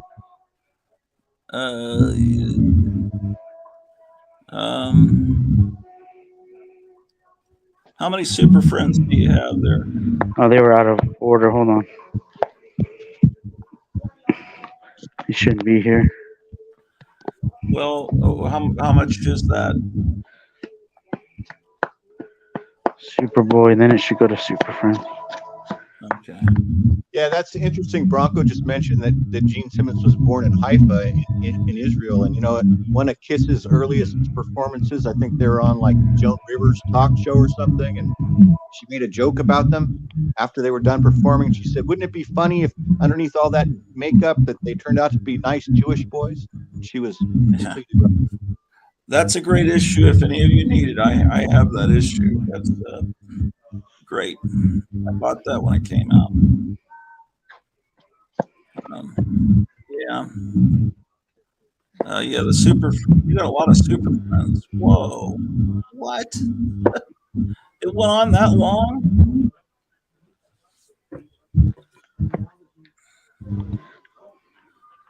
Super Friends, what's interesting about that is the artist, I think on most of the issues, is Ramona Fradon. Used to do Aquaman. I have some of the issues. I've always liked her style. I mean, I don't know that people have like that. What? Oh, he disappeared. His signal must have. Let's see. Michael Taylor says Simmons has an incredible collection of his merchandise. Let me look up how long did that Super Friends comic go? Because here he's back.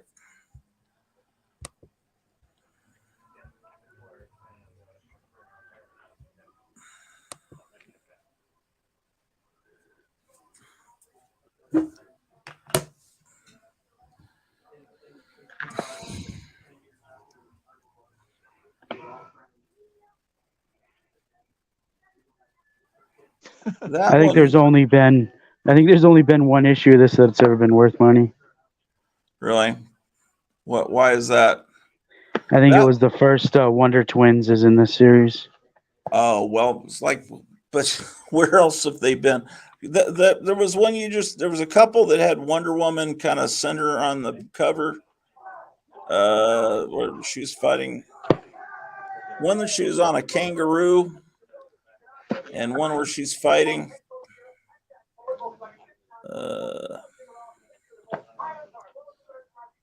Okay, not that. Oh, man, are these what are these all like a couple of bucks? Yeah. That one, pull that one for my pile. I might want other ones too, but I just need to figure something out here. That one, pull that one for me too. That's the other one I was talking about. I ignored this comic when I was a kid because I just figured it's tied in with the dopey TV show but the art in these is really good.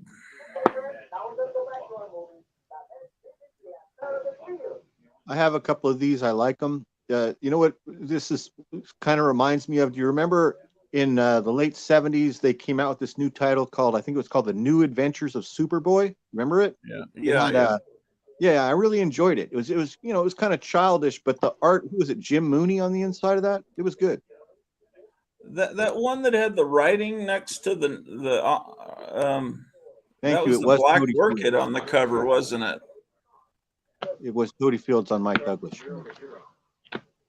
But that's that character, the Black Orchid, isn't it? I think so. I'm not. Yeah. Put that one in my pile.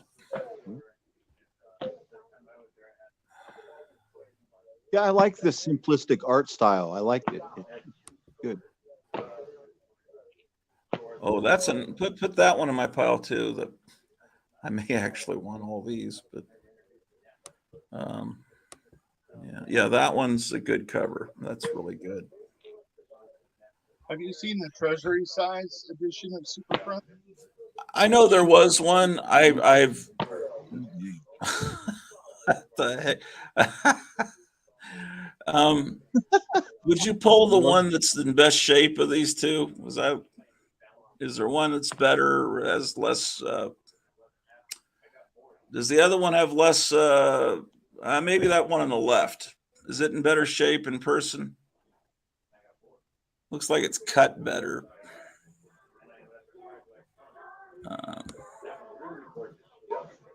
Yeah.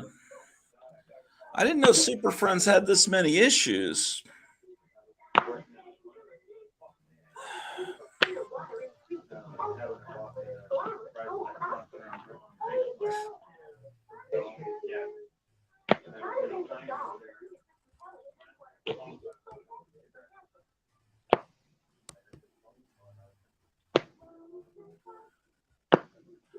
Yeah, you see, it has very much a feel of, oh, wow, yeah, put that, pick the best one and put that in my pot. That's completely a Nephilim cover. Man.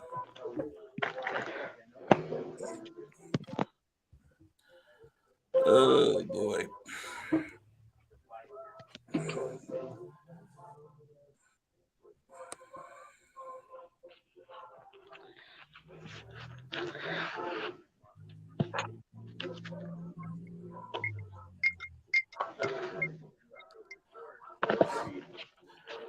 Yeah, maybe we should start a series, lifestyles of the rich and famous, but like lifestyles of the, what would be the two adjectives we should replace rich and famous with?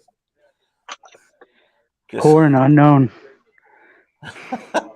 well, I mean, it's just like Kevin can show his place and Gary can show his place. And the next episode, Meyer can show his apartment. I mean, it would just be an amazing series we could do. That's a great idea. Lifestyles of the nearly famous. No, we've got to come up with two really great Adjectives. I'm trying to think. I'm thinking right now. I like comic room tours and everything, but they're usually very disappointing. But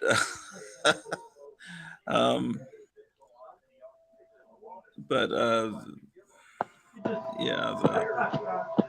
You get the mug into the beer with. There's a bear was upstream from him. Meyer, I was going to ask you, what was that Godzilla character you were showing us? Oh, it's the new. Hold on. It's a new Ultraman figure that just got here. I had to go down and get it a second ago. I forget the name of that character, but yeah, it's like a pinhead Godzilla. Yeah, he's fighting. You can see on the card here. He's fighting Ultraman there. Oh, I see. Okay, that's cool. You're being asked, is that a jean boot? Oh, on your shirt? Yes, on my shirt. Oh, a jean boot. Now I understand. I was thinking jeans like genetic. No, that is exactly what it is. That's very cool, Gary. Yeah, there's an artist on eBay that makes these. Oh yeah, that's pretty good. Yeah.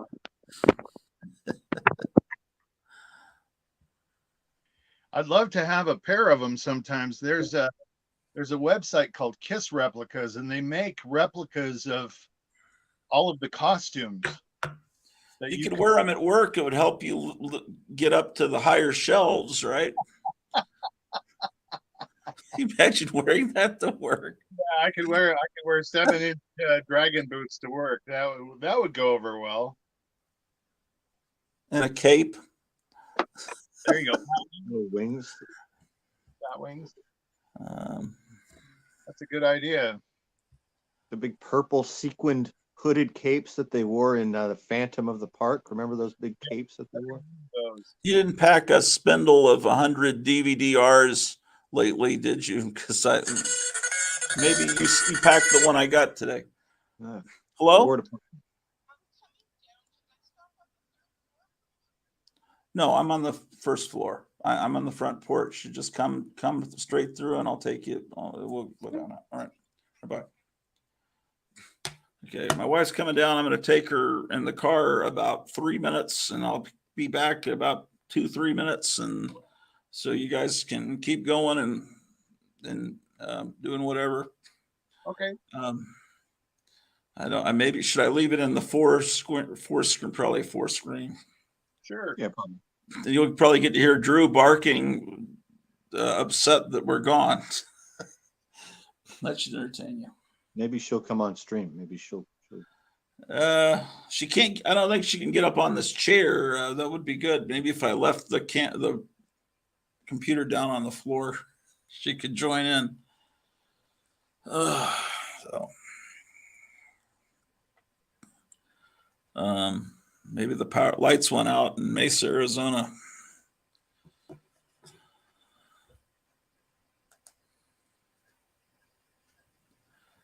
Is there Yeah. any on Trump? Has he been has he been processed and now in jail now? Do you know? Oh, no. They just brought him into court and read the charges, and I guess they fingerprinted him, and then he went to some restaurant and bought food for everyone in the restaurant. That he flew to New Jersey and made a speech that completely incinerated their whole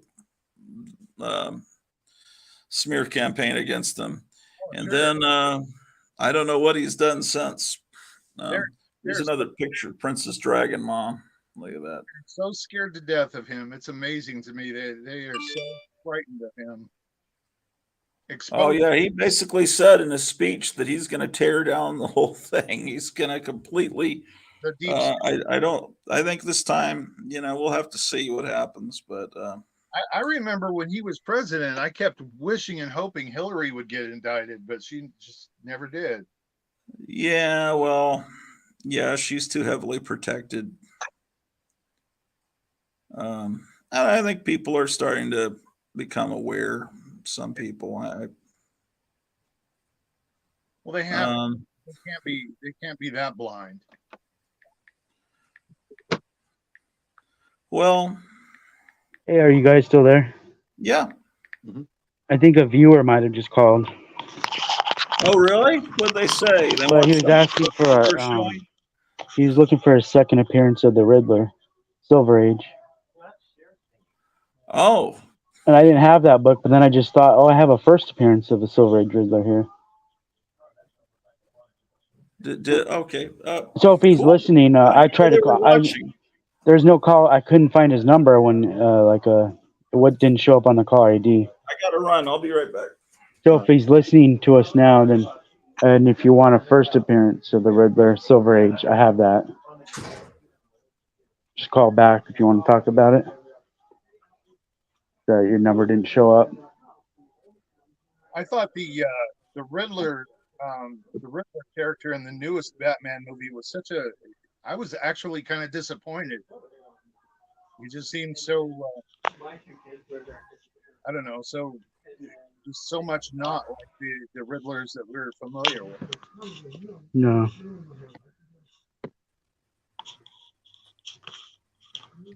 I enjoyed the Batman movie, but there were some things about it I just wasn't sure about.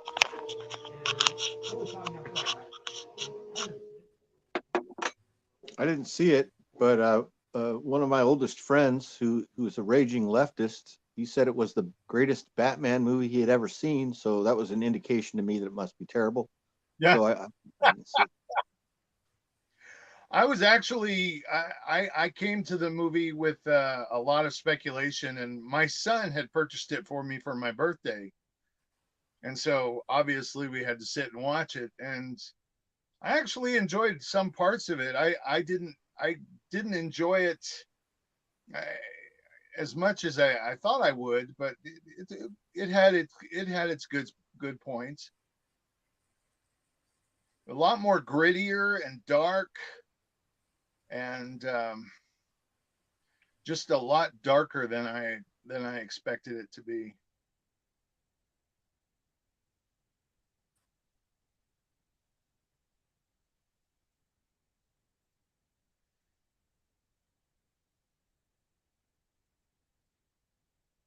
Maybe Kevin got another call from that same guy, and maybe that guy is actually watching the stream. It's possible. Got a couple figures on the table. You want me to pull up and show off?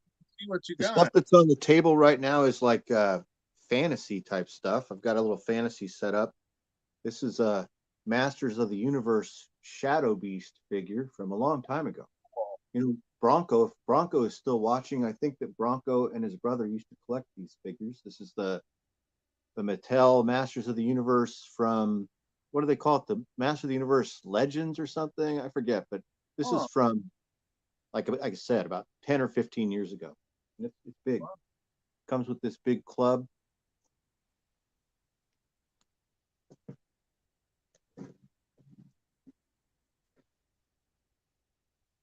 This little guy is from this new line of toys called Mythic Legions. He's a dwarf. Wow, that's kind of cool. These are really nice. These are really high quality. They're made by a group of toy artists. There's 4 of them. They call themselves the 4 Horsemen, and they started their own toy company. They used to work for, I think, Hasbro or Mattel. I forget. They worked for maybe even Todd McFarlane, I think. And they eventually started their own company, and they make this new line of toys. It's not really new. It's been out for probably 5 years, called Mythic Legions. And they're very nice. And they're all different. It's like Dungeons and Dragons figures, but in a larger scale, fully articulated, made of very nice plastic with really nice high quality paint applications and weaponry and everything. The one thing I found that I didn't like about McFarlane toys was that they broke too easily. Yeah, and also they weren't really very well articulated. They're almost just like statues in a way. I bought some Kiss figures, McFarlane figures, and their arms would break off, just snap off real easily. And some of the monster figures that I purchased from McFarlane were that way too. They would just break easily. They've improved recently. His stuff has improved. It's gotten better. Has it? I haven't purchased anything from McFarlane. This is I've been getting into the DC stuff's getting better and better actually that he's making. Yeah, it's getting better. This is I can show you some of it. I purchased recently. It's a Bendy Figs. I don't know if you've ever heard of them. Yeah, I have. They are the Universal Monsters, the 4 Universal Dracula, Frankenstein, and then the Creature and the Wolfman. Oh, I'm sorry, not Dracula. No, Dracula's a part of it. Do you have any of the other ones? That Creature looks really good. The Creature, the Creature was difficult for me to find, but I do have the other 3, the Frankenstein and the Dracula and the Bride, but I don't have them here with me now. They're in storage. But this one just came in the mail just a couple of days ago, and so I was able to show that one off. This one was one that Gotham City Comics showed off, and I recently purchased that one. It's wow. It's Jack Davis's Frankenstein based on the poster. How tall is that, Gary? It's I think it's about an 8-inch figure. Where did you get that? What's the website? The website is Brent's Dolls, and Brent's is spelled Brentz. Brent's Dolls, and then the Dolls is spelled Dolz. Brent's. And is that the guy that's making them? Yes, and he makes them, and they come with a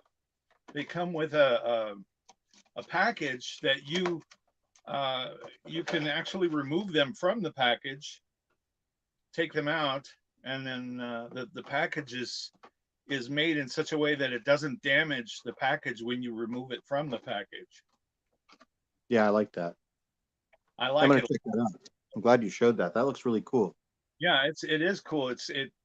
The package opens up, and there's a card for the figure, and then on the back of the card it has one of the original a reprint of the original ad that appeared in Famous Monsters magazine. It's great. It's packaged really beautifully. It's a nice figure, and it's a beautiful figure. It's a little pricey though. I can't remember exactly. It seems to me I spent somewhere around $60 for this, but for what it is, to me it was worth it. And it's hand painted, right? He paints these. So I think it is hand painted. The arms actually come off. They're attached with magnets. I was going to ask you about this. Now, can you change the position and make them move up forward or up or anything? The only thing you can really do is move the arms forward like that. Okay.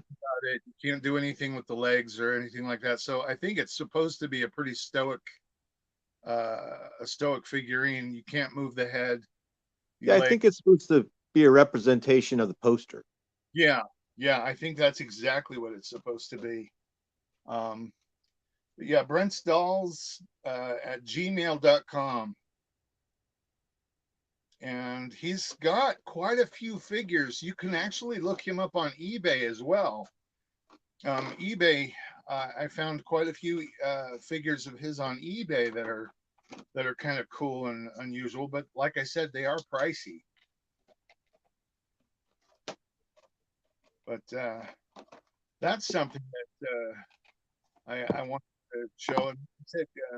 Gotham City Comics has shown Kevin at Gotham City showed these off, and that's how I found out about them, was through Kevin. Yeah, I'm looking at the chat because we're a little bit behind, so I'm going to read the chat here. Let's see.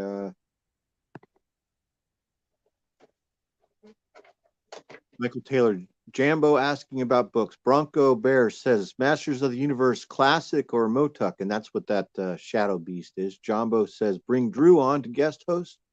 Bronco says the Four Horsemen worked on Motuck as well. Yes, they did. They were like the most talented guys in the business. They were, at the time, like the whiz kids, I guess, sort of. I don't like how they portrayed the villains in the new Batman movie. Michael Taylor says, I like that they brought Batman back to his roots. Bronco says, I'm a big fan of the Four Horsemen. Jumbo says, cool figure, Meyer. Bronco says, collector-friendly clamshell packaging. Love it. He's talking about the Frankenstein. Last Avenger 85 says they're custom made. Yeah. That looks like the Jack Davis Frankenstein, Jumbo says. And it is. And then Bronco says, $60 custom fig fully painted ain't bad at all. Some folks want $150 at times. He's correct. These are custom made by one guy. I recommend a channel called Dr. Durant's Sanctum, Michael Taylor says. I'm going to have to check that out, Michael.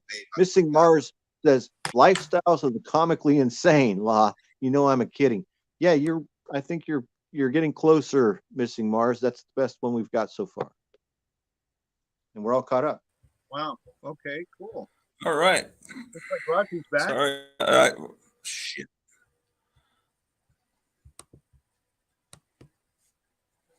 That was quick. Yeah, that was. Yeah. I live in one of those 15-minute cities that the cabal wants us all to live in. And I'm going to be having some bugs for dinner. Oh, yummy. Yummy. Actually, I'll be going to a barbecue restaurant. Actually, sounds good. Haven't had barbecue. Yeah. Well, I'm gonna have a fish dinner. It's technically a barbecue restaurant, but it serves a lot of stuff. Sometimes they serve testicles. They're called mountain oysters. Yeah, Rocky Mountain oysters. That's a big thing out here in Colorado. You're not getting me to try that, ladies and gentlemen. Yeah, it's like a Denver thing, right? It was a big thing in Denver when I was in Denver. It is a big thing here in Denver, and I've had a bite of them, and that was about it. I never tried them. That's why the military stays buried underground there in Colorado. They don't want to be around people that eat testicles. They stay in their underground cities, man, where they don't have to interact with the civilians that eat balls, man. I lived in Aurora for a year, Gary. I lived in Aurora, and I went to school at the old Fitzsimmons Army Medical Center there on Colfax. Remember? Well, I mean, it's still there, but it's not the same anymore. But yeah. No, it's changing quite a bit. We keep getting an influx of people from all over the country, and they're making things change. So it's difficult to keep things the same. So how long did you live in Aurora? A year, a little over a year. Yeah. Stationed out there, or what? Yeah, I was stationed there. Well, I was going to school. I was in the Army, and I was a full-time student and in the Army at the same time. Cool. Active. I did a re-enlistment thing where I re-enlisted, and they gave me a bonus, plus they paid me to go to school for 2 years, and one of those years was at the Simmons in Aurora. So it was kind of a good deal. I was getting paid as a sergeant, active duty in the Army as a sergeant, but I was 40 hours a week going to college, going to medical school there at Simmons, which was a great old hospital, really cool stuff.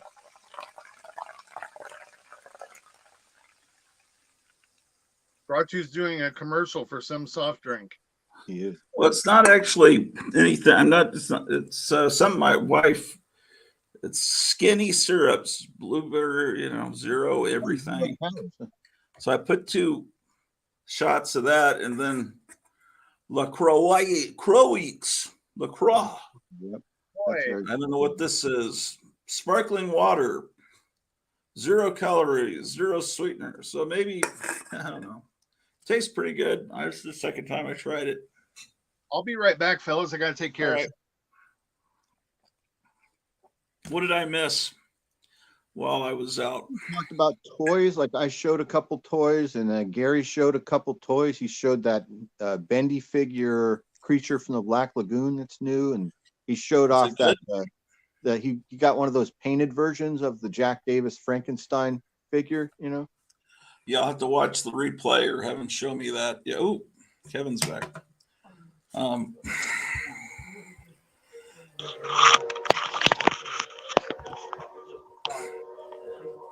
Yeah, I really should get a Jack Davis Frankenstein poster.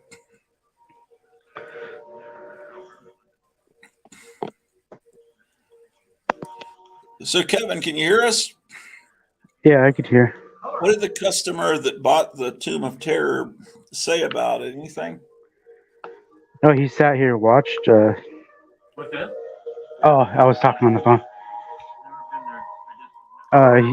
He was watching the first, second episode, and then wanted to take one home. Oh, all right. I'm gonna put you guys on hold for a second. Sure. So I'm desperate for feedback. I want to hear what people say about it. Someone said something about it in a text. I don't know where that was. Oh well. There used to be this restaurant in the same part of Denver that Gary and I were talking about. It's kind of this suburb of Denver called Aurora, Colorado. Well, right where those 2 cities connect on this main drag called Colfax, there's a very famous Mexican restaurant there. Can't remember the name. I think it's something like Don Pablo's or something. And there was a Don Pablo's back in Texas. So the whole interior is themed like a grotto, like Puerto Vallarta, and there's cliff diving inside of it. Is it the same type of place? No. So no, Don Pablo's was just a Mexican restaurant. It wasn't that cool inside of it. This restaurant in Denver I'm talking about is quite famous. The whole restaurant is themed, and it's almost like a amusement park Mexican restaurant. I know it sounds really weird, but there's all kinds of things in there. The whole inside is like you're in a cave. Every surface of this restaurant is themed almost like Pirates of the Caribbean on the inside. There's a big line that you have to go through, and you get these red trays like a cafe, and the food is not good. And but you're there because it's like I think it's supposed to be like Puerto Vallarta, but it's pretty famous. Very cool place. We used to go there a lot, my wife and I. It's a lot of fun. Well, Kevin has a friend that's built a swimming pool in his backyard, and It is. built, That's it, Bronco. It's called Casa Bonita. Bronco just. Oh, named I it. heard of Casa Bonita. Yeah, That's the name of the restaurant. It's Casa Bonita. yeah, I've heard of that. I've seen a video of it on. Yeah, Yeah, it's a famous. It's kitsch. It's a famous like yes. Denver kitsch place. I think they even mentioned it in a South Park episode or something. I was overhearing while I was in the other room. I was overhearing what you were saying, but yeah, it is Casa Bonita. And it closed down for a while, but it has recently been purchased by the guys who do South Park. Oh, that's Oh, great. that's the, And they have been renovating it, and they're reopening it probably sometime next month. Actually, That's cool. I've And they're heard going to return it to its old glory, probably, right? Like it was in the 70s and 80s, probably. it is, and it is exactly Wow. like an indoor Hey, amusement. It really is an amazing place. They've got cliff divers. There's waterfalls inside. Yep. They have mariachi bands playing. There used to be a video game room during the 80s when video games were really popular. Mm-hmm. There's places where there's caverns you can explore. There's a place called Black Bart's Cave where you can go in and go exploring, and it's an amazing place. yeah, I've seen tours on YouTube. Hey, Yeah. Kevin, Jambo once was wanting to see what he has in his file. Just want to know if you could show what he has.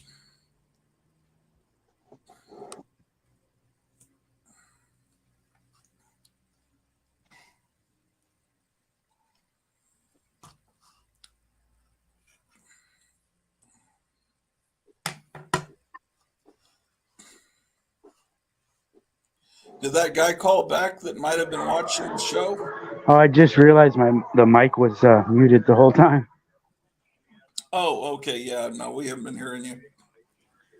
Yeah, I just realized that. Ask him where, or if he's listening, where or what was it that I was holding? What kind of stuff did you have being Like held? what? Name one of the items, and then I can find the rest of them. Yeah, name one item. Oh, by the way, that Where Monsters Dwell, he just got that like yesterday, and I have that. If anyone wants that, that's a great one. And there's a Morbius where he's holding a slave girl. That's another book. I got both those books when I was a kid. But if you need either of those two books, guys, I would get them because you don't see those books very often. I mean, they're not mint condition copies, but anyway, just thought I'd point those out. And that one you're keeping, right? Because that's I need more of those. I only have two different ones. yeah. It was weird. I ordered from them, and then they just started sending me issues in the mail. So that's why I have such a pretty good collection of those.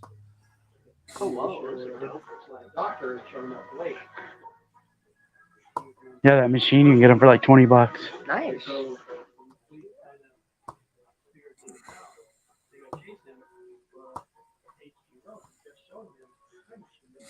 Kevin, did you see the signs that Gary made?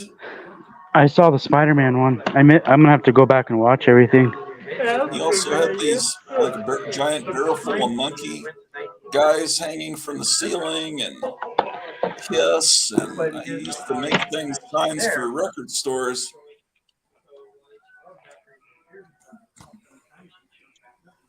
He might be someone you could commission. He might be able to make a giant version of that. Be cool. I'd hang it on I'd make a sign of that. I think Gary, we were talking about you. I think you were gone about your sign ability making. Could you make a sign of his Gotham Bat Ghoul logo thing? Yeah, I could. Or do you mainly work with foam, or could you make a sign that could be outdoors? He's like, look at this. Wars, I worked with World an Wars, outdoor sign. It would have to be with outdoor. and he's trying to Yeah, I could do that. He's like, and he's supposed to be stopping this murderer 100 years in the future. When Washington was first released, I like that when they take historical things. I got asked to do Like, that's why I love what's called my first yeah. Lion King to do That's what Darth Vader. what it. This was my Special. my Let first me blow you up. airbrush. Isn't that blonde? That was my first. Darth Vader is watching her sing. Yeah. That was for the record store back in the 90s. Yeah. When that came out. But Kevin, you've seen Godzilla King of the Monsters, right? Mm-hmm. The new one? Yeah. That's what I was telling you, you should watch it. This was my first attempt.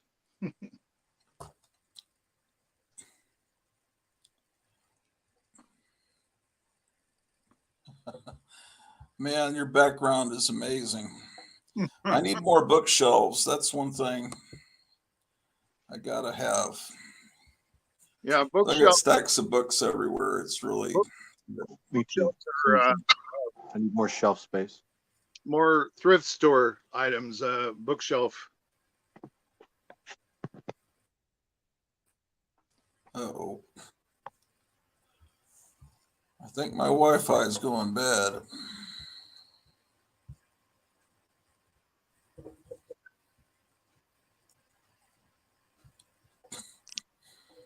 Yeah, you're frozen, I think. There you are. Yeah, I don't see any movement. Yeah, you might need to restart or something. Ew. Yeah, you have lots of good shelf space that you've got loaded up. I need to do that, Gary. I don't have any shelf space, and if I did get more, then I wouldn't have any room to hang any of my posters or you know. The problem that I have, and what's funny is sometimes what I'll do is I'll take posters and hang them off of the front of shelves, which is Have any kind of a good idea.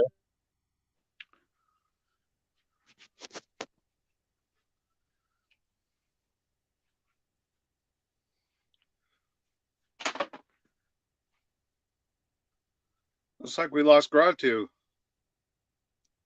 Yeah, I think he's coming back. Hopefully, I don't know if he can. I'm not sure. I think he can. Yeah,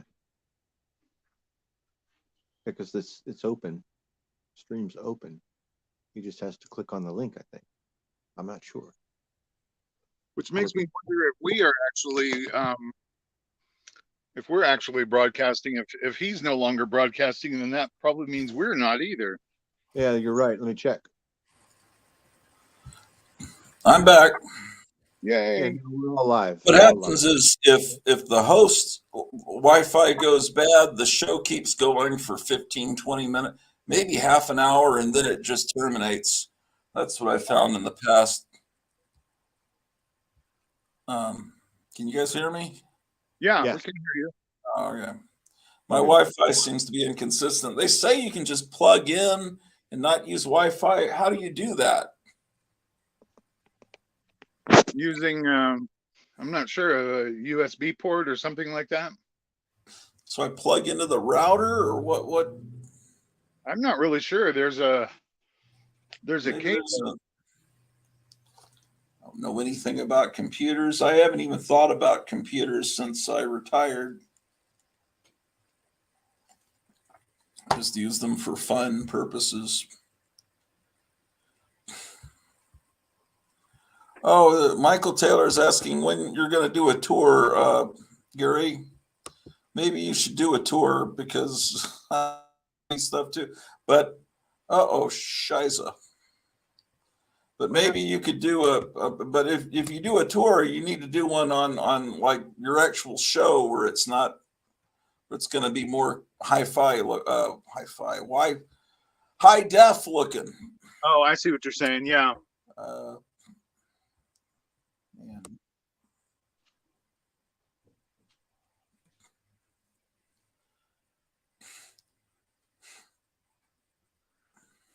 It's a deep space that I've got here. It's a long room, and it's just got tons of collectibles, tons of junk. I'm trying to avoid showing the empty boxes all over the place. No, that's all right. We know you just moved. Wow, Feel free to ask or comment on anything. I'd love to hear. I'd love to hear, people's comments.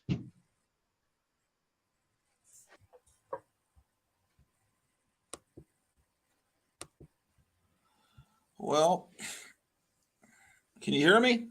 Yeah. Oh, okay.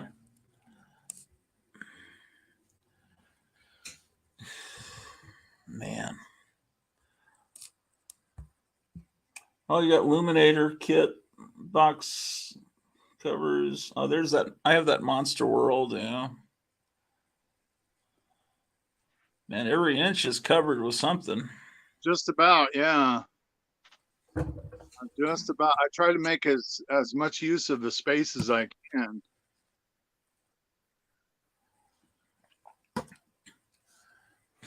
Yeah. I try, and it's hard. I mean, when you start collecting and start accumulating so much stuff, you run out of space. You've got to figure out a way to kind of play Tetris a little bit. Mhm.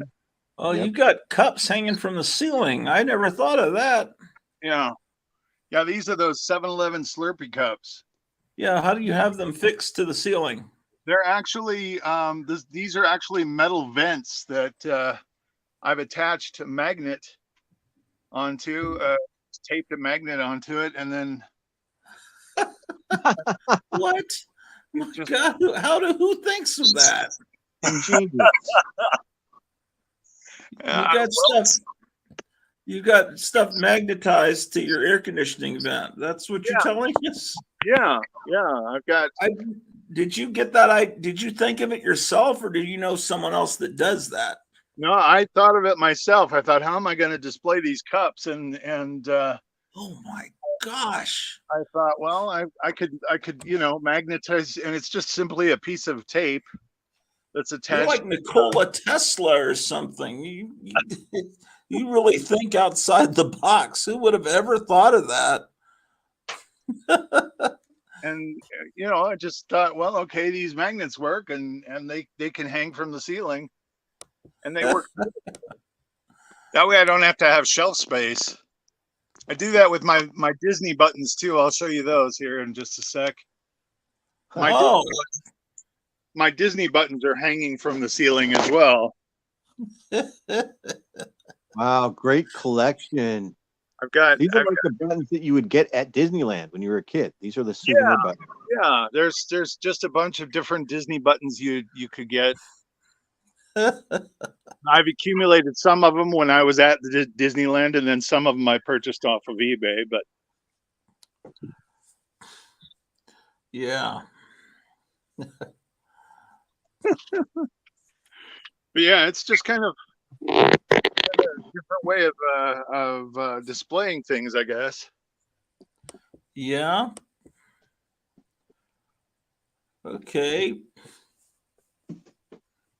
Well, let's just take it one bookshelf at a time, I guess, and just show the close-ups of each shelf. Just kind of oh crap, what happened?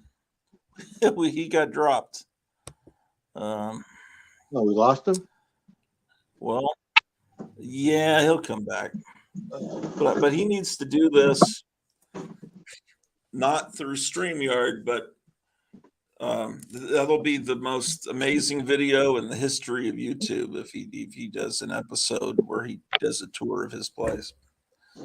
Gratu, can you do me a favor and show me Big real quick? And I'm going to show you how brilliant it is. Gary did this what Gary did with the cups was very brilliant. Okay, hold on. Let me get you. So when I was a kid, my idea of displaying my cups was I put a tack through them up against the wall. I tacked them against the wall like this, and then I put stuff inside of them. But then I damaged all my favorite cups by putting little tacks and little holes in them. Yeah. He came up with a much smarter idea. Right. Yeah. That's that's an eternal problem of how to display those things. See, mine are just so like many of them.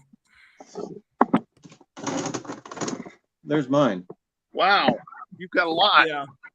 That's just like looking at a 7-Eleven back then. They're all that's just the way it was back then. Yep. Oh, yeah. My funny face cup. We're all mentally ill, aren't we? Lefty. Luckily, yes. All right.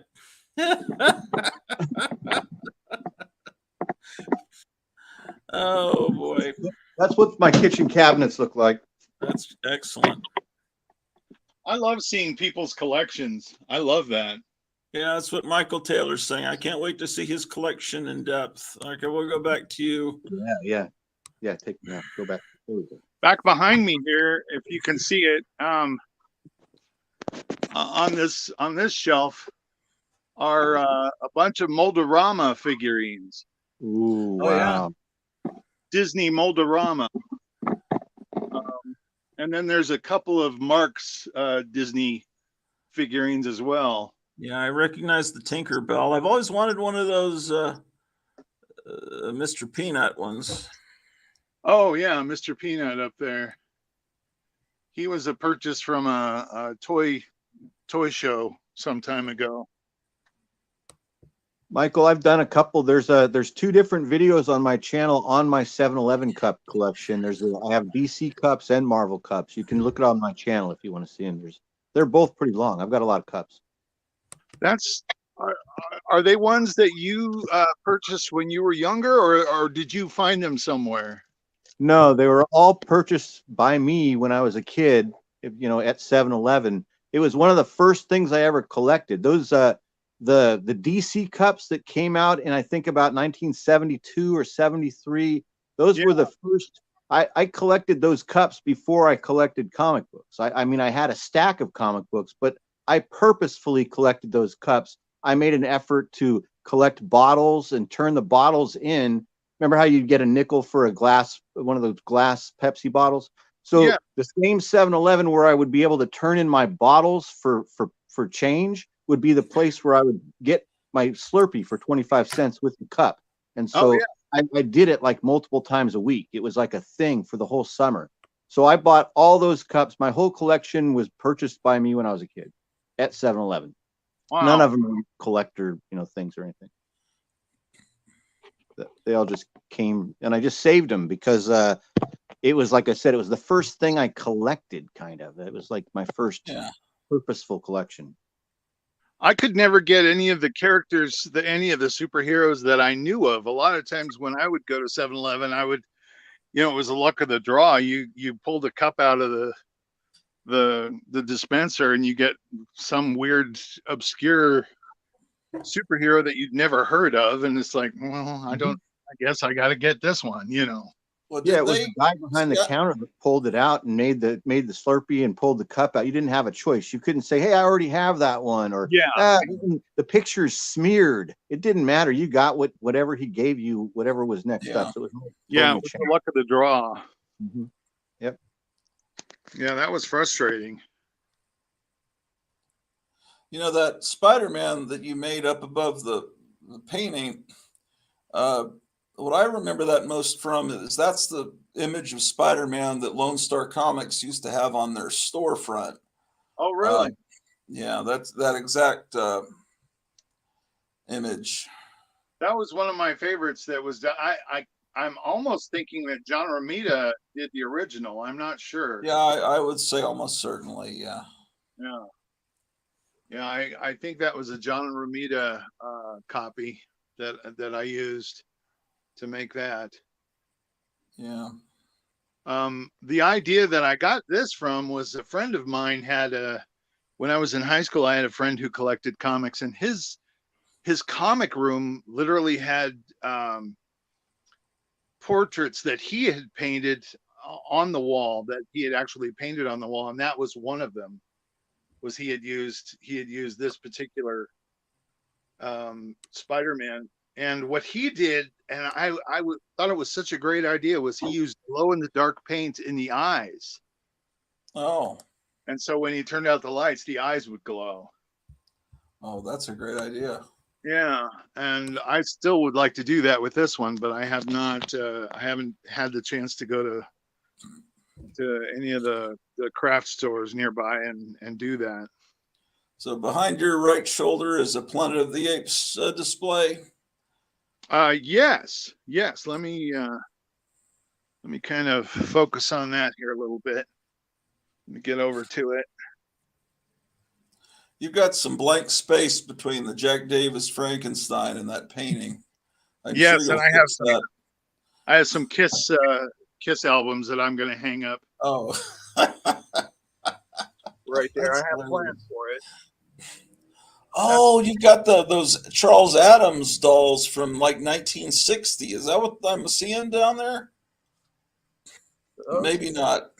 Those are from the newest and the newer animated series. Oh, I just saw the Morticia head. There was a Morticia made around 59 or 60 before the TV show, before she was called Morticia. Oh, really? And maybe I could find one, but they were big. I couldn't tell. Okay, so those are Planet of the Apes trash cans, or there's a orange. And then there's a let me try and figure out how to, there we go. I have one of those cups. A game. I have the game and the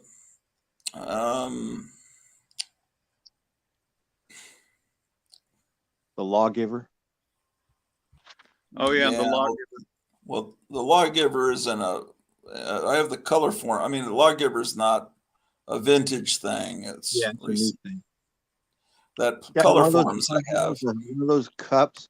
I love those old metal trash cans. You remember how like disposable and cheap those old metal trash cans were? Like that might even have been a prize at the fair or something. Nobody cared about those, and they were so cool.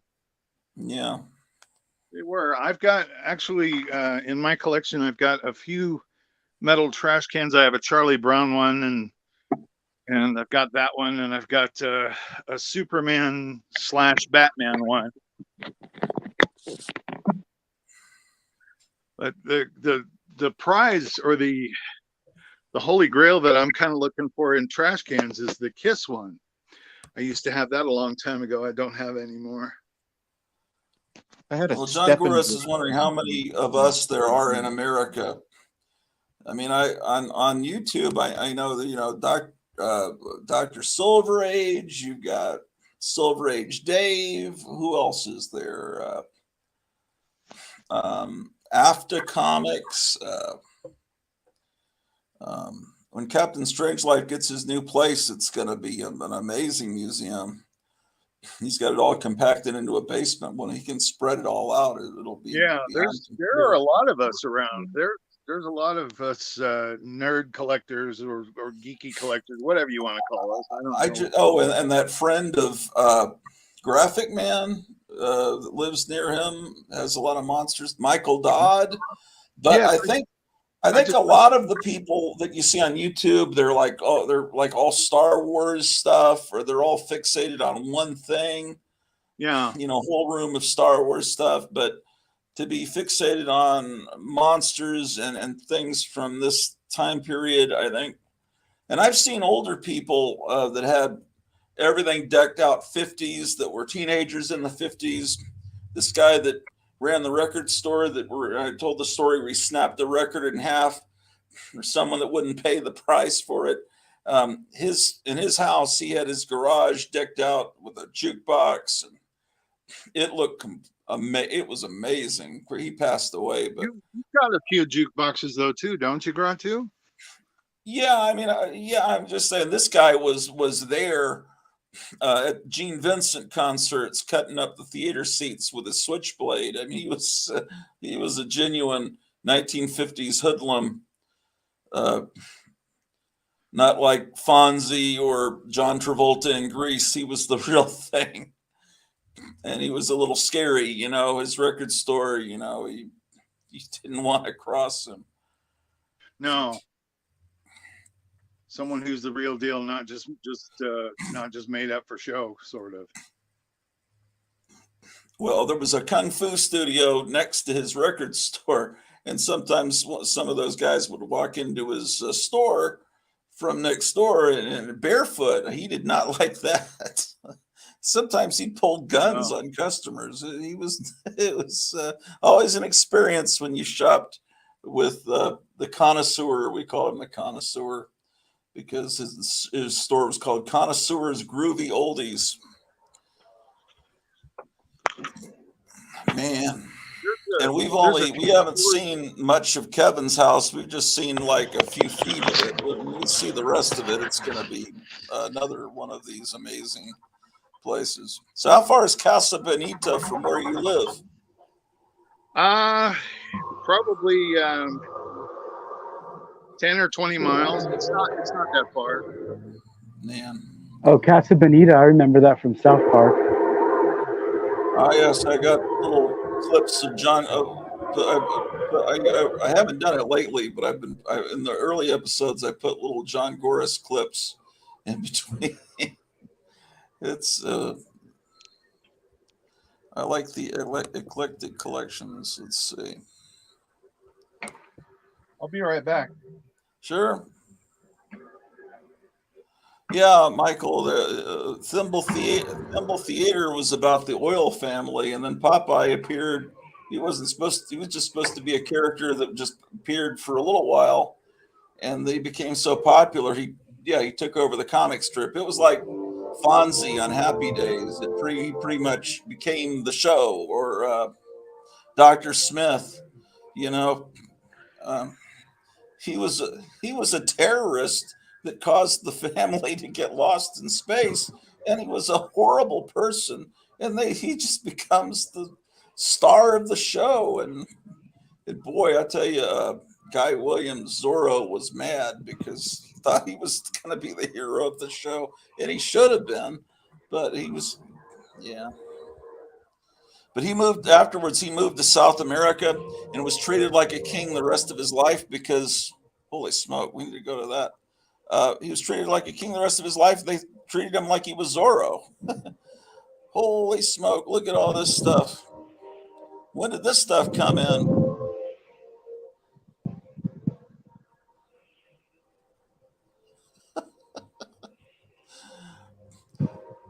There's only 7 people watching, but I think a lot of people will watch this later because this is one of the great episodes, I think. I'll be watching this over and over.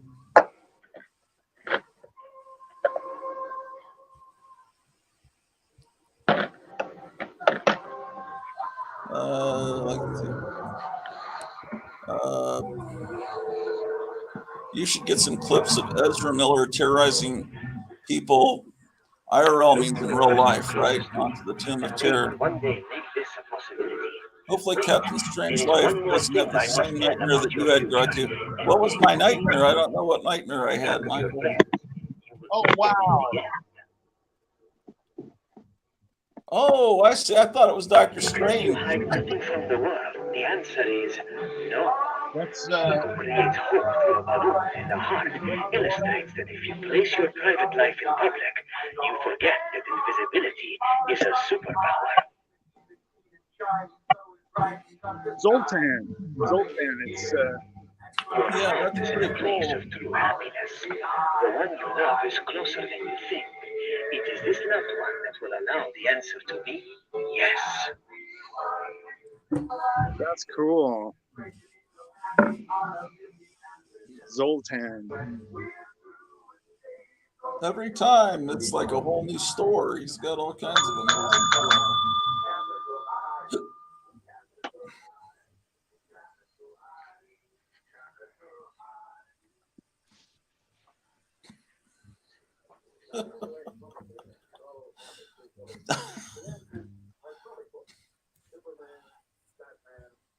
That's cool. Do you guys know what nightmare Michael's referring to?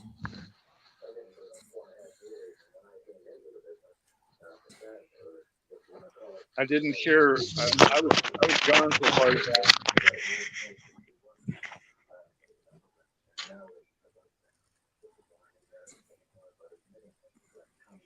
That's pretty good.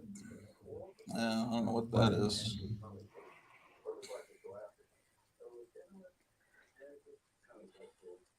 I saw a elementary school kid wearing that same shirt here locally.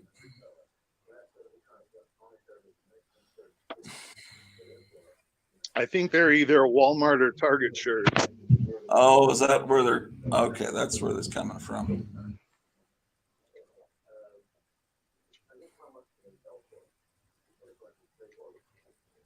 I hear Disney's giving up and they're trying to sell it all back to George Lucas. You're Is kidding. that true? That's what I heard, but it could be because they can't get anything done with Star Wars that's decent. They don't have any idea how to do it. Of course, George Lucas wasn't doing a very good job himself. Yeah, the prequels were kind of disappointing. Well, they looked like video games, and the acting was terrible, and there was no real point in even telling that backstory. I wanted them to move forward, not going back and ruining the mystique of Darth Vader and where he came from.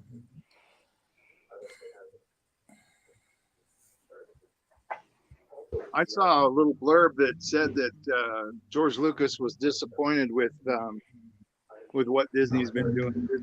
He's been one of the biggest critics of what Disney's been doing with Star Wars. Oh, I see. I understand completely what Michael's saying. He's saying when Captain Strangelove moves, hopefully he doesn't go through the nightmare that I went through, where I thought things were missing, and it did turn out there were some things missing, like an antique bookcase and a trophy. But a lot of the things I thought were missing, I actually found. Sometimes because they were packed in boxes that weren't their boxes by people boxing, and so I never thought to look in those boxes. But I found most of that stuff. Moving is always a nightmare. I thought you meant, Michael, nightmare that Captain Strangelove had when he was visiting here, and I don't know if he would want me to tell that story, but he was visiting here and he had this nightmare that rats were eating him. I don't think he'd mind. And he woke up and he swears he thinks he saw an apparition of some woman floating like a hag, and it was trying to like contort itself back into shape, like it was breaking its bones to try to get back into a human shape. And it was floating there, and he somehow sensed that thing was controlling the rats. And he said it looked like a twisted mockery of human life. He was like right out of he was using like right out of EC Comics dialogue. And he was telling that story. My mother-in-law was visiting. She had helped us move. She left the next day. He did actually too. So, but no one else has seen any ghosts here. But he saw a ghost. He thinks he doesn't. He was waking up. But anyway. So that reminds me of an H.P. Lovecraft story called Tales of the Witch House, I think. Well, that's a common thing that people see an old hag in dreams or as a ghost. I don't know what that is. Oh, these are little miniature blacklight posters. Miniature? Well, are they full size?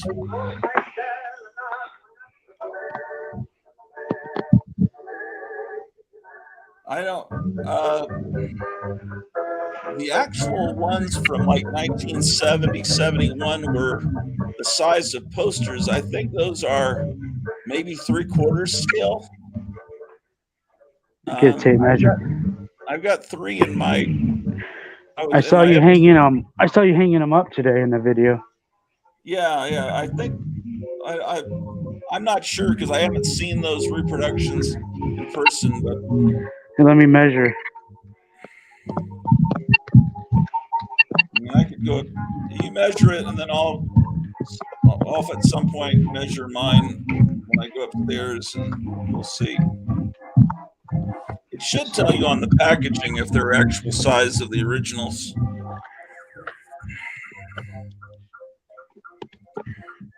$30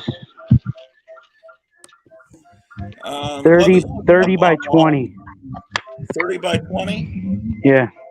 Okay. What was the name of the company that put those out? Like Op Art or something like that? Marvel Blacklight Poster. I thought Marvel put this out. Well, there was some company that put it. Abrams.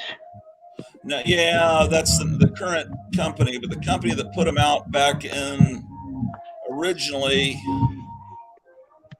was let's see here.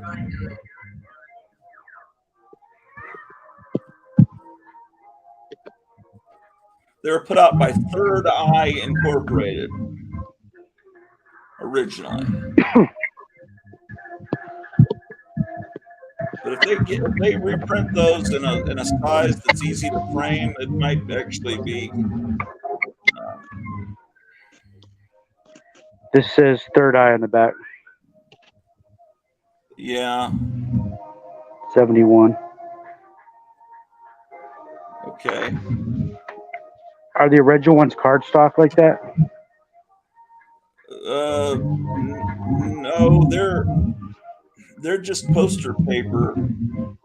They're like typical blacklight posters. They're not like, no, they're not stiff. No.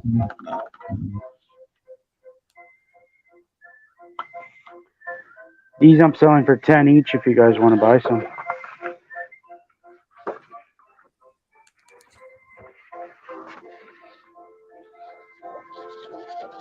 I've seen them offered in the form of a book. You buy them as a set, I think, for 100. Yeah. But most people just want 1 or 2. Some of them were not as good. I'm gonna hang this one up. That is a good one. I've never seen that one. This one's going on the ceiling.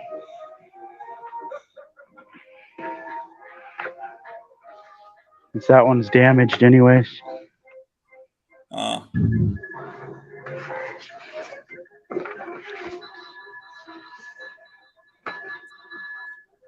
Well, the silver, that's a good one, and that one looks good in black light. The ones I have are Silver Surfer and Odin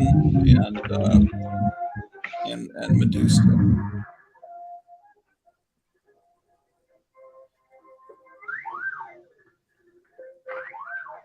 That's Spider-Man.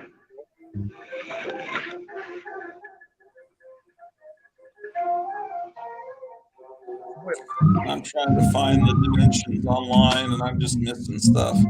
Yeah, I think the originals are slightly bigger, but at least that's what I thought I understood.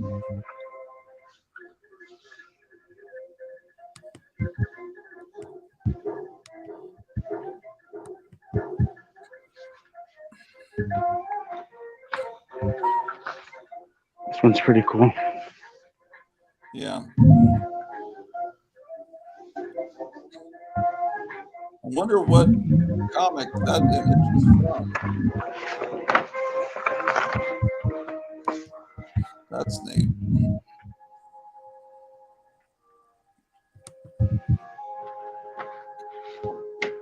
This one's cool.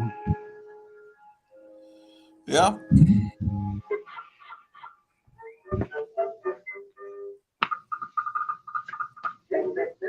Hey, Kevin, can you set that Conan one aside for me?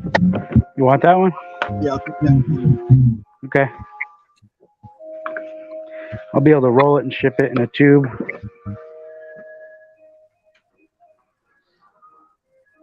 Hey guys.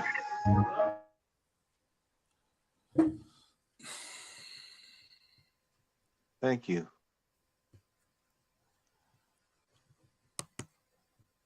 I think he shut his microphone off because he probably has a customer. Okay. We could go back to you, Gary, if you want to do more of the tour. Let's see if I could show off anything else here. What other collections do you have? I'm really blown away with all those Darth Vaders together. That really looks sharp. The Darth Vader's, it's just kind of funny. I started off with with this mask here, this helmet. This is one of the original Dawn Post helmets that were offered in Famous Monsters, and that was a birthday gift from my mother back in 1977, and then it just started growing from that point forward. It just that really looks cool. Do you have an Instagram, Gary? Yeah, I do. You ought to take like that right there. If you took a picture of that and put that on Instagram, you'd probably get 1 million likes or whatever they call it. Probably something like that. I'll have to consider doing that. But yeah, there's mugs, there's figurines, there's even a corkscrew, there's a giant Pez. What's great about it is like the way that one at the kind of near the top is crooked, and the one that's in the center, the top of his helmet slightly askew. It's little things like that you may not have even meant to do that make it. If you straighten them all up, it wouldn't look as cool. It's just there's something about that arrangement that is so cool.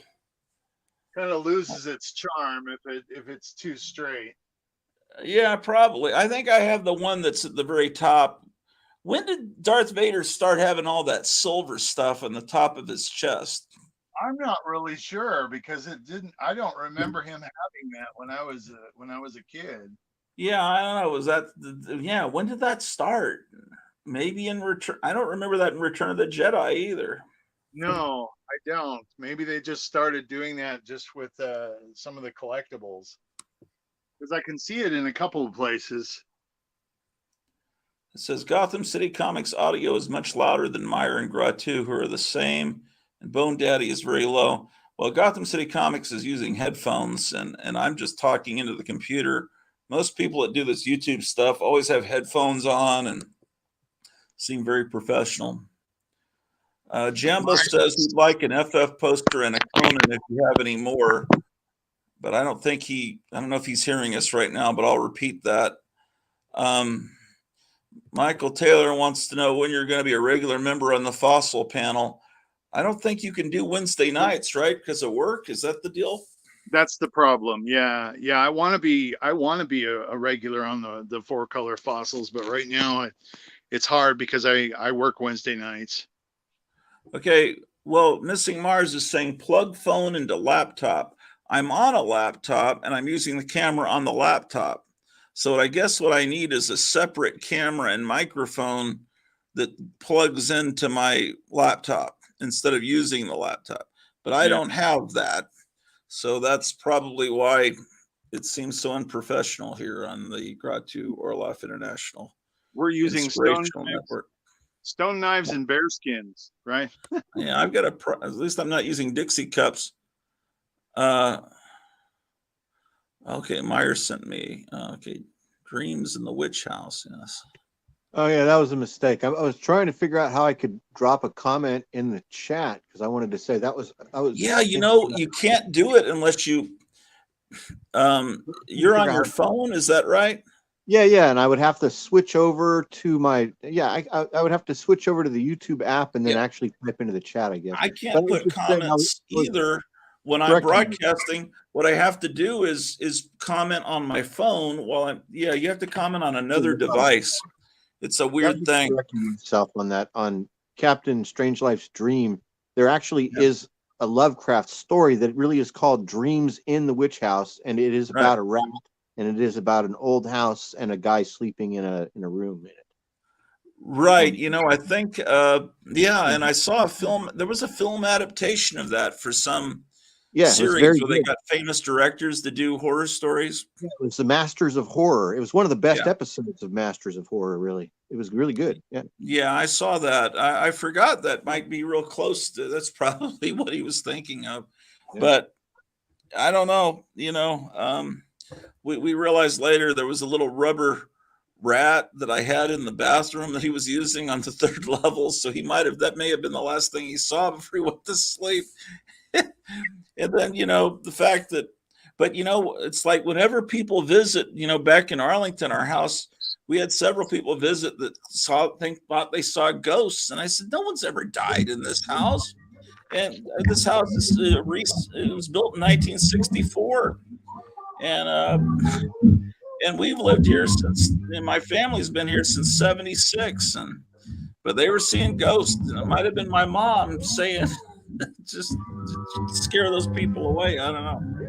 I was telling a friend of mine about the current house. It used to be a funeral parlor, and she goes, "Oh, we got ghosts." So there's actually a new issue of Mad, huh? Susie Hutchinson, art director. Boy, I bet they're just going right. They're probably That's a reprint of the Fantasy Island from the 70s. It's probably going to be 90%. That looks new, or it could be. It's at least a new article. It might be a reprint. Yeah, that's not vintage there. I don't. It's weird to see Mad in color and everything, but it's not good. They said that it was going to be going out of business, but then they never did that. It's also weird that they're on a new numbering system where they're less than issue 50 because they started it over at some point. Well, I was hearing that they were going to not make any new material, that the material that they were making was all reprints, that they were putting together new magazines, but it was all past artwork, all past materials. I think so. That cover looks like a new painting. They might package it with some new things, but well, they might do new covers, but I think that all of the content is reprints, I believe. Yeah, it's being published just to keep the intellectual property name out there, keep it copywritten so they could still do something with it in the future. That's all they're doing is establishing their ownership of that name by putting something out occasionally. That's fine with me. I every once in a while I'll go to the newsstand and I'll see a Mad magazine. I'll pick it up. And it's just got a lot of old stuff in it, and I love reading it just as much as when I was a little kid. Well, they put out a Christmas issue, the exact same Christmas issue, like 2 or 3 years in a row. It's even with the same cover. It was kind of weird. It's funny. I actually have 3 copies of that because people have bought them for me every year. they thought it was new. Yeah, it's exactly the same one. It's probably just ones that didn't sell the year before. It probably doesn't even say second or third printing. Yeah. Imagine how they'll good, do like an all Star Wars issue to cash in on something, Exactly.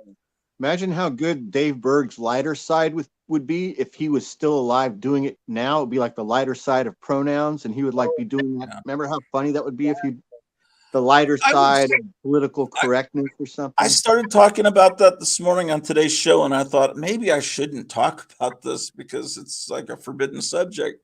But because I work with someone, she or they were a friend, and that's the other thing. You've got to change the verb too. You can't say they was a friend, they were a friend. You've got to not just change the pronoun, but the verb has to agree. They were a friend. Okay, and so that just. But anyway, but That Could be person didn't use personal pronouns that were plural. She didn't say, we need to go to the restroom, instead of I need to go to the she just, would you watch the store for us? She did. So it's like you're expected to do it, but they don't do it. And because if they did it with themselves, it would just seem too ridiculous. Like, we are hungry. It's like, who's we? Well, I mean but I say we because I'm more than one person. Yeah, I don't know, and you're not really supposed to riff on this because it's too sacred. But I think I don't know. I don't know what to say, but yeah, they don't. Oh, I did the but yeah. They don't do the pronouns for themselves. It's like you have to do it for me, but I'm not going to do it outward. I don't know. I don't understand it, but I guess I'll respect it. It's I wonderful. think that somebody said there's a famous quote about being able to define tyranny by what you are allowed to make fun of, right? Somebody said that. Yes. Well, we're clearly in a state of tyranny, and we're being taken over, or pretty much have been taken over. So there's hope, and people are waking up. But it's who knows what'll. I don't know. It's a scary world we live in. It is. It's frightening that we're expected to accommodate psychos. Well, we need to be careful what we say because they're too respected a class. So I will just say no. It's all wonderful. It's just great. It's fantastic. It's what was it in 1984? It was called Newspeak. That was they would continually come up with new words and revise the dictionary and all that. Sounds very familiar. Yeah. Let's see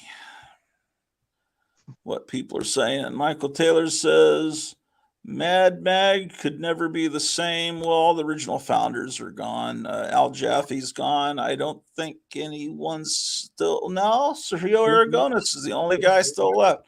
I learned basic grammar once. That was enough. Well, wasn't younger, younger buddy, than all the other usual gang of idiots? The usual gang of idiots are no longer with us. They're now idiots in heaven. But yeah, the fold-in was great. It caused a lot of comics to be damaged. But it's fun. I would carefully, like, I did it too. Just kind of roll the page so I could see what the image is, but I wouldn't crease it down. I would do that too. I would kind of hold it so I could see it, so without folding it completely and creasing it, saying, and it would be one of the first things I would do when as soon as I got the magazine, I would flip it over and look to see what the fold-in was going to be. I was thinking about the fact that whenever I picked up a magazine or a comic book, then and still now, I'd always flip from the back through. And I thought, well, why do I do that? And I started to realize, I think it's from opening up Warren magazines. I wanted to see the ads in the back. And I think that might have developed into a habit because that's where all the action was, is the back. Yeah, that was definitely the first thing that you would do, is that you would start at the back of even if it was the same ads month after month, you're still looking for something different, maybe that wasn't there last month, or just looking at the same ads over and over again and just kind of drooling and wishing is what I was doing. What I would order if I was going to order something, you imagining it, Yeah. I'm wondering where I picked up "Yeah, buddy." I guess that's becoming a catchphrase because Michael Taylor's saying it there. I think I got it from. There's this guy. He lives in a motor home, and he's on YouTube, and he has this interesting theology. He's like this religious guy, and he's this real friendly guy, but he has this kind of odd voice, and what I forget his name, man. I'm drawing a blank. But anyway, what is his name, man? Cleo will remember what his name is, but every day he's like, "Well, it's a beautiful day here in Oklahoma."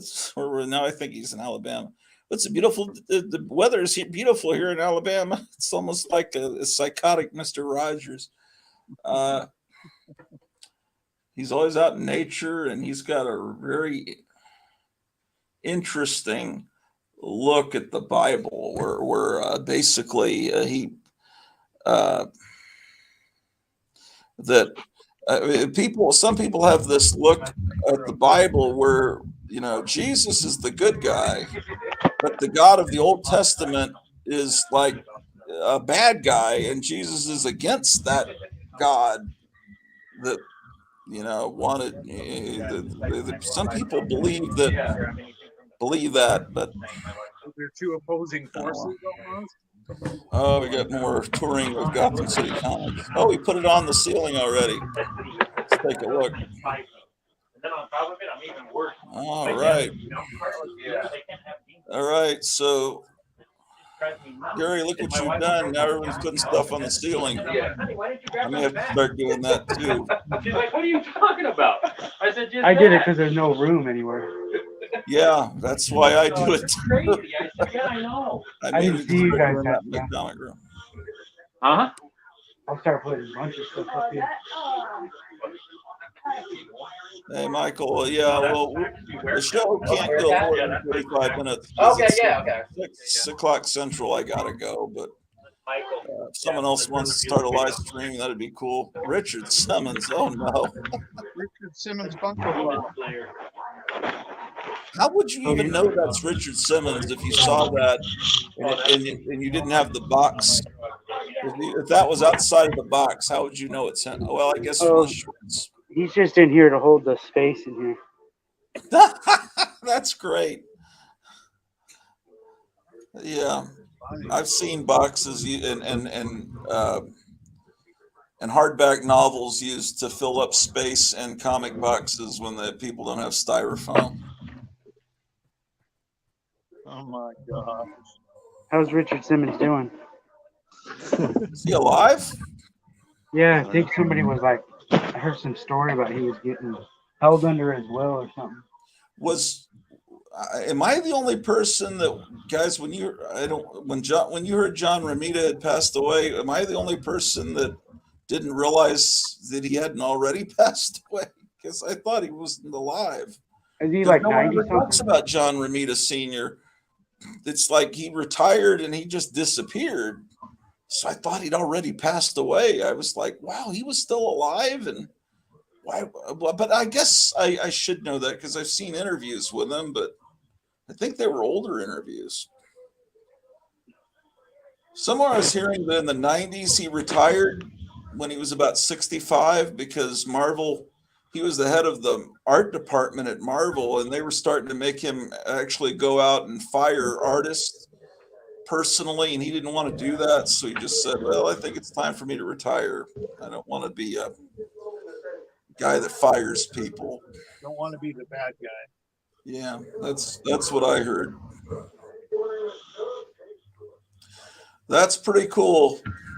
That does look good.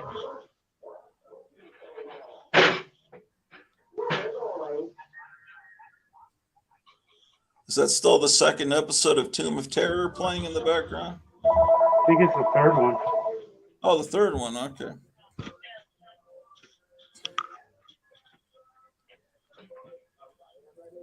I have to watch him like a bunch of times because I missed the part. Did you get distracted a lot?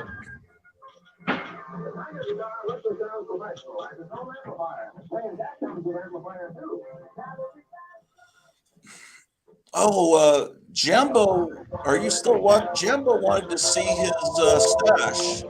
Yeah, did he? Oh, but he didn't know unless he could give you something. You probably need to have labeled names. Yeah.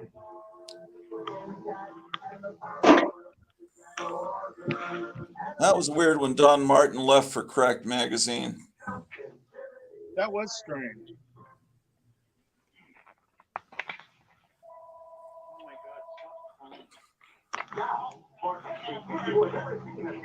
This kind of went out on his own and didn't sell magazine. Oh, they've got a. That's nice. They had to do that. Wow. He had a twisted mind. There's Tom Bum. I used to love, what was it called? Snappy answers to stupid questions, right? Remember Yeah. that? Yeah. I love that. This guy was funny. This guy was, There were several, more than a few books, paperbacks, that all of that. yeah, Those are kind of cool. And Those you'll never get anywhere except from the. oh, look at that that Dennis the Menace parody on the last page. Zoom in on that. He's like Dennis is saying, "Look what I found inside Mr. Wilson's head. He's carrying a skull." One of the funniest things. awesome. I laughed so hard the first time I saw that. It is one of the greatest things ever, I think. Love that image. That needs to be a shirt. Picture how he found it.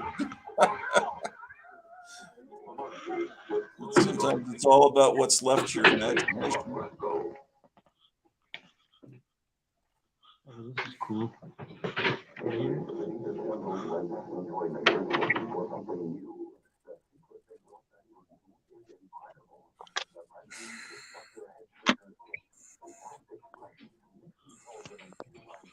That's nice. I was at a convention in the early 90s, and there were these idiots there that they had a death pool about, which of the guests at the convention were going to die first. And they seemed to think that they had heard that Sergio Aragonés was sick and that he was going to be the next one to die, so you'd better get him to sign stuff. And that guy's still around and kicking and prolific, and he outlived every mad artist and writer. So that's one of the things I dislike about some people in comic fandom, just how annoyingly nerdy scumbags they are.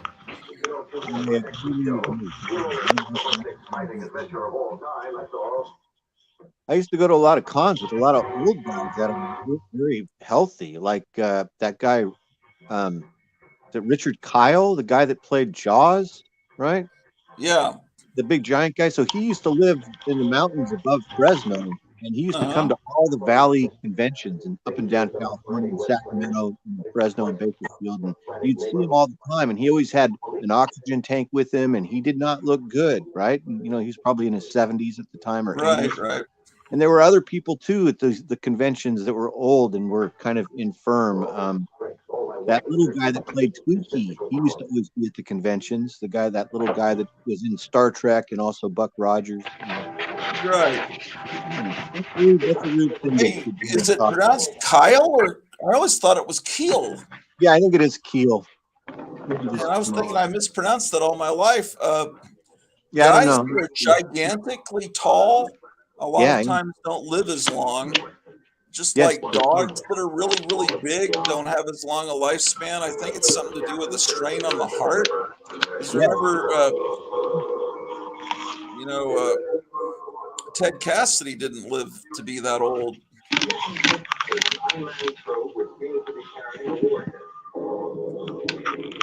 Hopefully we don't have real tall people watching the show right now and they're going, "Oh, shoot." Poster's ready to go. All right. Thank you, Kevin. That's great. If you could set it aside and maybe if I don't pick anything, we'll deal with it in a week or two. If I don't add something else new, unless you need me to get it now, but It's right here. Remember where it's at. Might as well wait. I might add some books in the next week or two. How's your project going, Meyer? Slowly. I haven't really done much. I'm doing things. I'm doing like what we talked about. I'm cleaning and organizing and getting work done. But I'm doing it at a reduced pace now because I'm like relieved that I don't have to move. So, but it's going well. It's going good.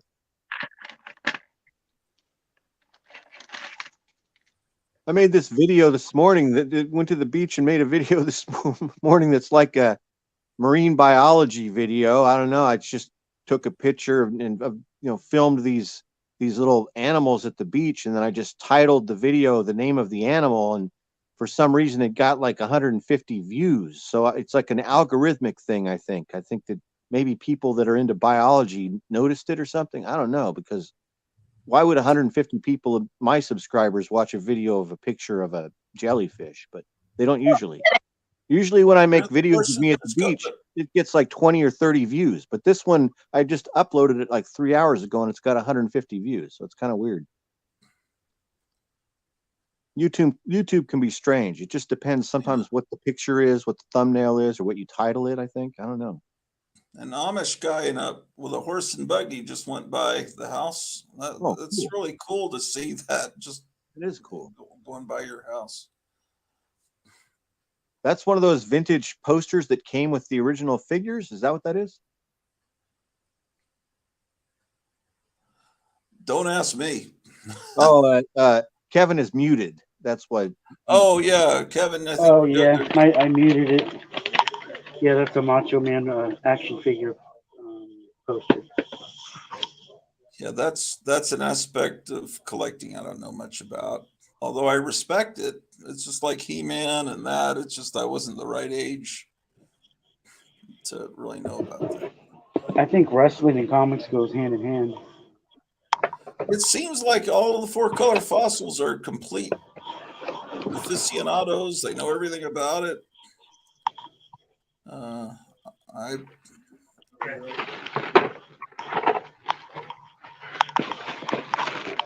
Hey fellas, I'm thinking I need to get going here pretty soon. I've got some projects that I need to finish, and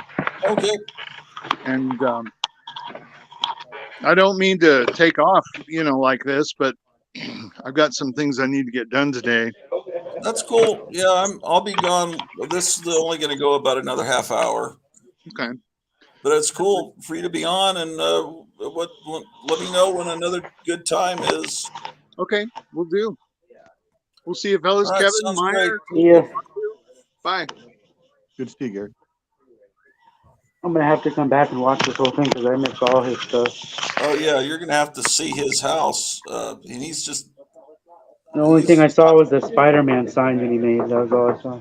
He's not even fully moved into that place, man. That's cool. That seems like a lot of work moving all that stuff. Yeah, at least I guess he didn't move, but he's moving within the city, I think. I don't think he moved far, and I think he moved it kind of gradually too. My phone's shutting down. I'll come back. Okay, when you have to move 11 hours away, that's something. I still haven't recovered from it. The Canadians even made it holiday, Boxing Day. What a terrible name to change Christmas to, right? Typical Canadian stuff. What is Boxing Day? I thought it was like Christmas, their version of Christmas. I used to work with a girl that was Canadian. Her name was Lovey. What a great name. She had the same name as Mrs. Howell. Her first name really was Lovey, Lovie, but she was totally Canadian, and she celebrated Boxing Day. And I think it's the same time of year? I think so. Well, maybe, I don't know. Christmas really is not when Jesus was born, technically. I mean, because no one really knows exactly. Although I think I heard somewhere that they think, based on the way the stars were described as being, that it was like September 11th, and that's why they choose to do bad things on that date, because it's his birthday. But I heard someone else say he was actually born in the spring, but December 25th was a pre-existing holiday, and all the trappings that we have with Christmas are from Norse mythology, really. Right, pagan beliefs. It's all considerate. It's all elves and Odin and flying reindeer and Christmas, and then the trees and everything. It's all that. And even the days we still are days of the week, right? I think Wednesday is named after Odin, and Thursday is named after Thor, right? Yeah, and then Friday is Freya's day. Oh, there you go. Yeah. Freya was the goddess of love, and then in Saturday. Spanish, it's well, in Spanish, Friday is it Viernes. It's based on Venus, with the Roman goddess of love. It's like the goddess of love, and kind of is a version of God. The goddess of love is Friday, and then like I think Wednesday in Spanish is it Martes, which was. Wait a second. Martes. No, I think Tuesday is Martes, and he's Mars, the god of war. And then in English, Tuesday was Tyr's day, and Tyr was a god of war. So it's like it's the same basic thing. Hey Siri, give me the days of the week in Spanish. In Spanish, the days of the week is los días de la semana. Oh, please. Los días de la semana. Okay, all right, whatever you say.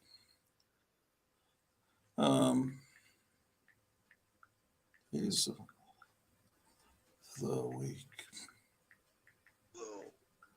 Anyway, Yeah, I'm gonna take off too. This is 3 hours. earlier you were talking about grottos, right? Mhm. Yeah, 3 hours. You're talking about grottos. Do you know the origin of the word grotesque? No. Nero, the old story where he burned Rome, part of Rome, blamed it on the Christians, and the part of the Rome that was cleared out because he burned it, he built this giant palace, which was later built. Things were built on top of it, and some. Let's see. Anyway, so I'm looking up the Spanish. I'm doing two things at once. So anyway, some guy was walking, along and fell through in the 1600s, the 16th century. So that'd be the 1500s. Someone's walking along the street and they fall through into some cave. They think it's a cave, and I guess someone helps them up. But anyway, they go back down with torches and they look around and see all these horrifying paintings all around, and they realized they had fallen into a part of Nero's palace that had been, built on up over. And so a lot of artists like, Michelangelo and other artists of the time came because they were fascinated. They wanted to be lowered down into this basically like a cave and look around at these paintings. And a lot of them were pretty perverse, horrifying images. And anyway, so grotesque comes from it was like grotto. It was originally like the grotto, it means like the grotto of Nero, and so who knows how horrifying those images were. I think you can actually tour them now. Some of that stuff is collapsed, but you can actually tour them. Let's see. So we have Monday. They have Lunas, which is the same thing, the moon and lunar. Martis, both is a god of war. Mars and Tyr's day. Merculus is Wednesday. Okay, that's obviously Mercury. And ours is based on Odin or Woden's day. Thursday is Huevus. Huevus. Is that Jupiter? No, wait. Huevus. What is Huevus? I used to know this stuff. But anyway, for us, it's Thor's day. Venus, which is Venus, goddess of love. Saturday's basically the same, Sabado. Well, no, it isn't. That means Sabbath, and ours is more like Saturn, based on Saturn. And Sunday is Domingo. Anyway, there's a dictionary that's like a set of encyclopedias. I forget what it's called. And it has every word you look up, it will find that word, a sentence using that word as far back as they can go in literature or whatever, so they'll have that word and and they'll explain where the word came from, what its original meaning was, all that stuff. And what's up there, Drew?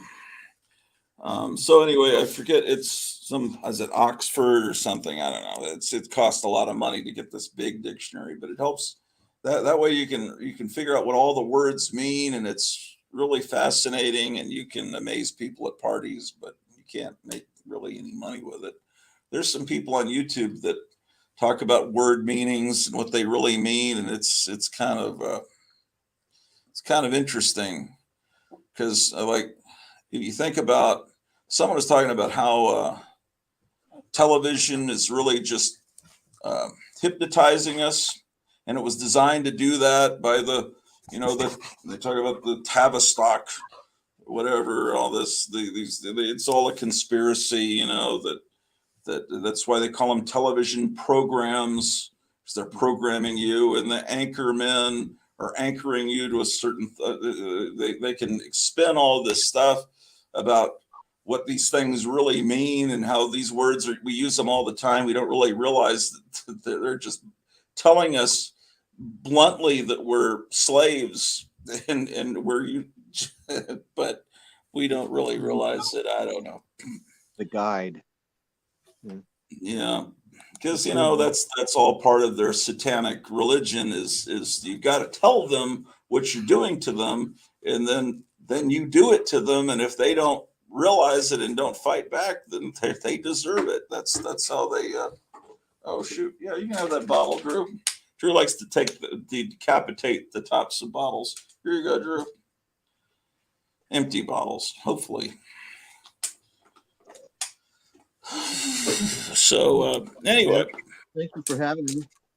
Yeah, I gotta run. I gotta go pick her up at 6. So I'll talk to you soon. Yeah, I'll talk to you later. Thanks for watching, guys. I'm gonna catch up on the chat, and then I'm gonna head out. Let's see, what is Michael Taylor said? Gotta go. Thank God it's Friday, says John. Best spook ride ever from the sounds of it, says yeah. I gotta have you back on sometime, John. And you said you were doing some more animation. I can't wait to see it.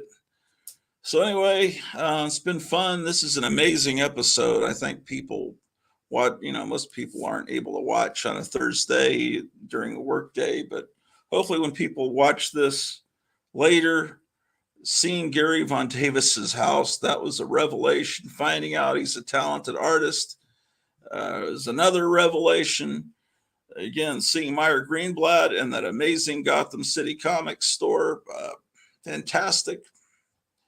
I don't really remember. I never said goodbye to Kevin. I think he was.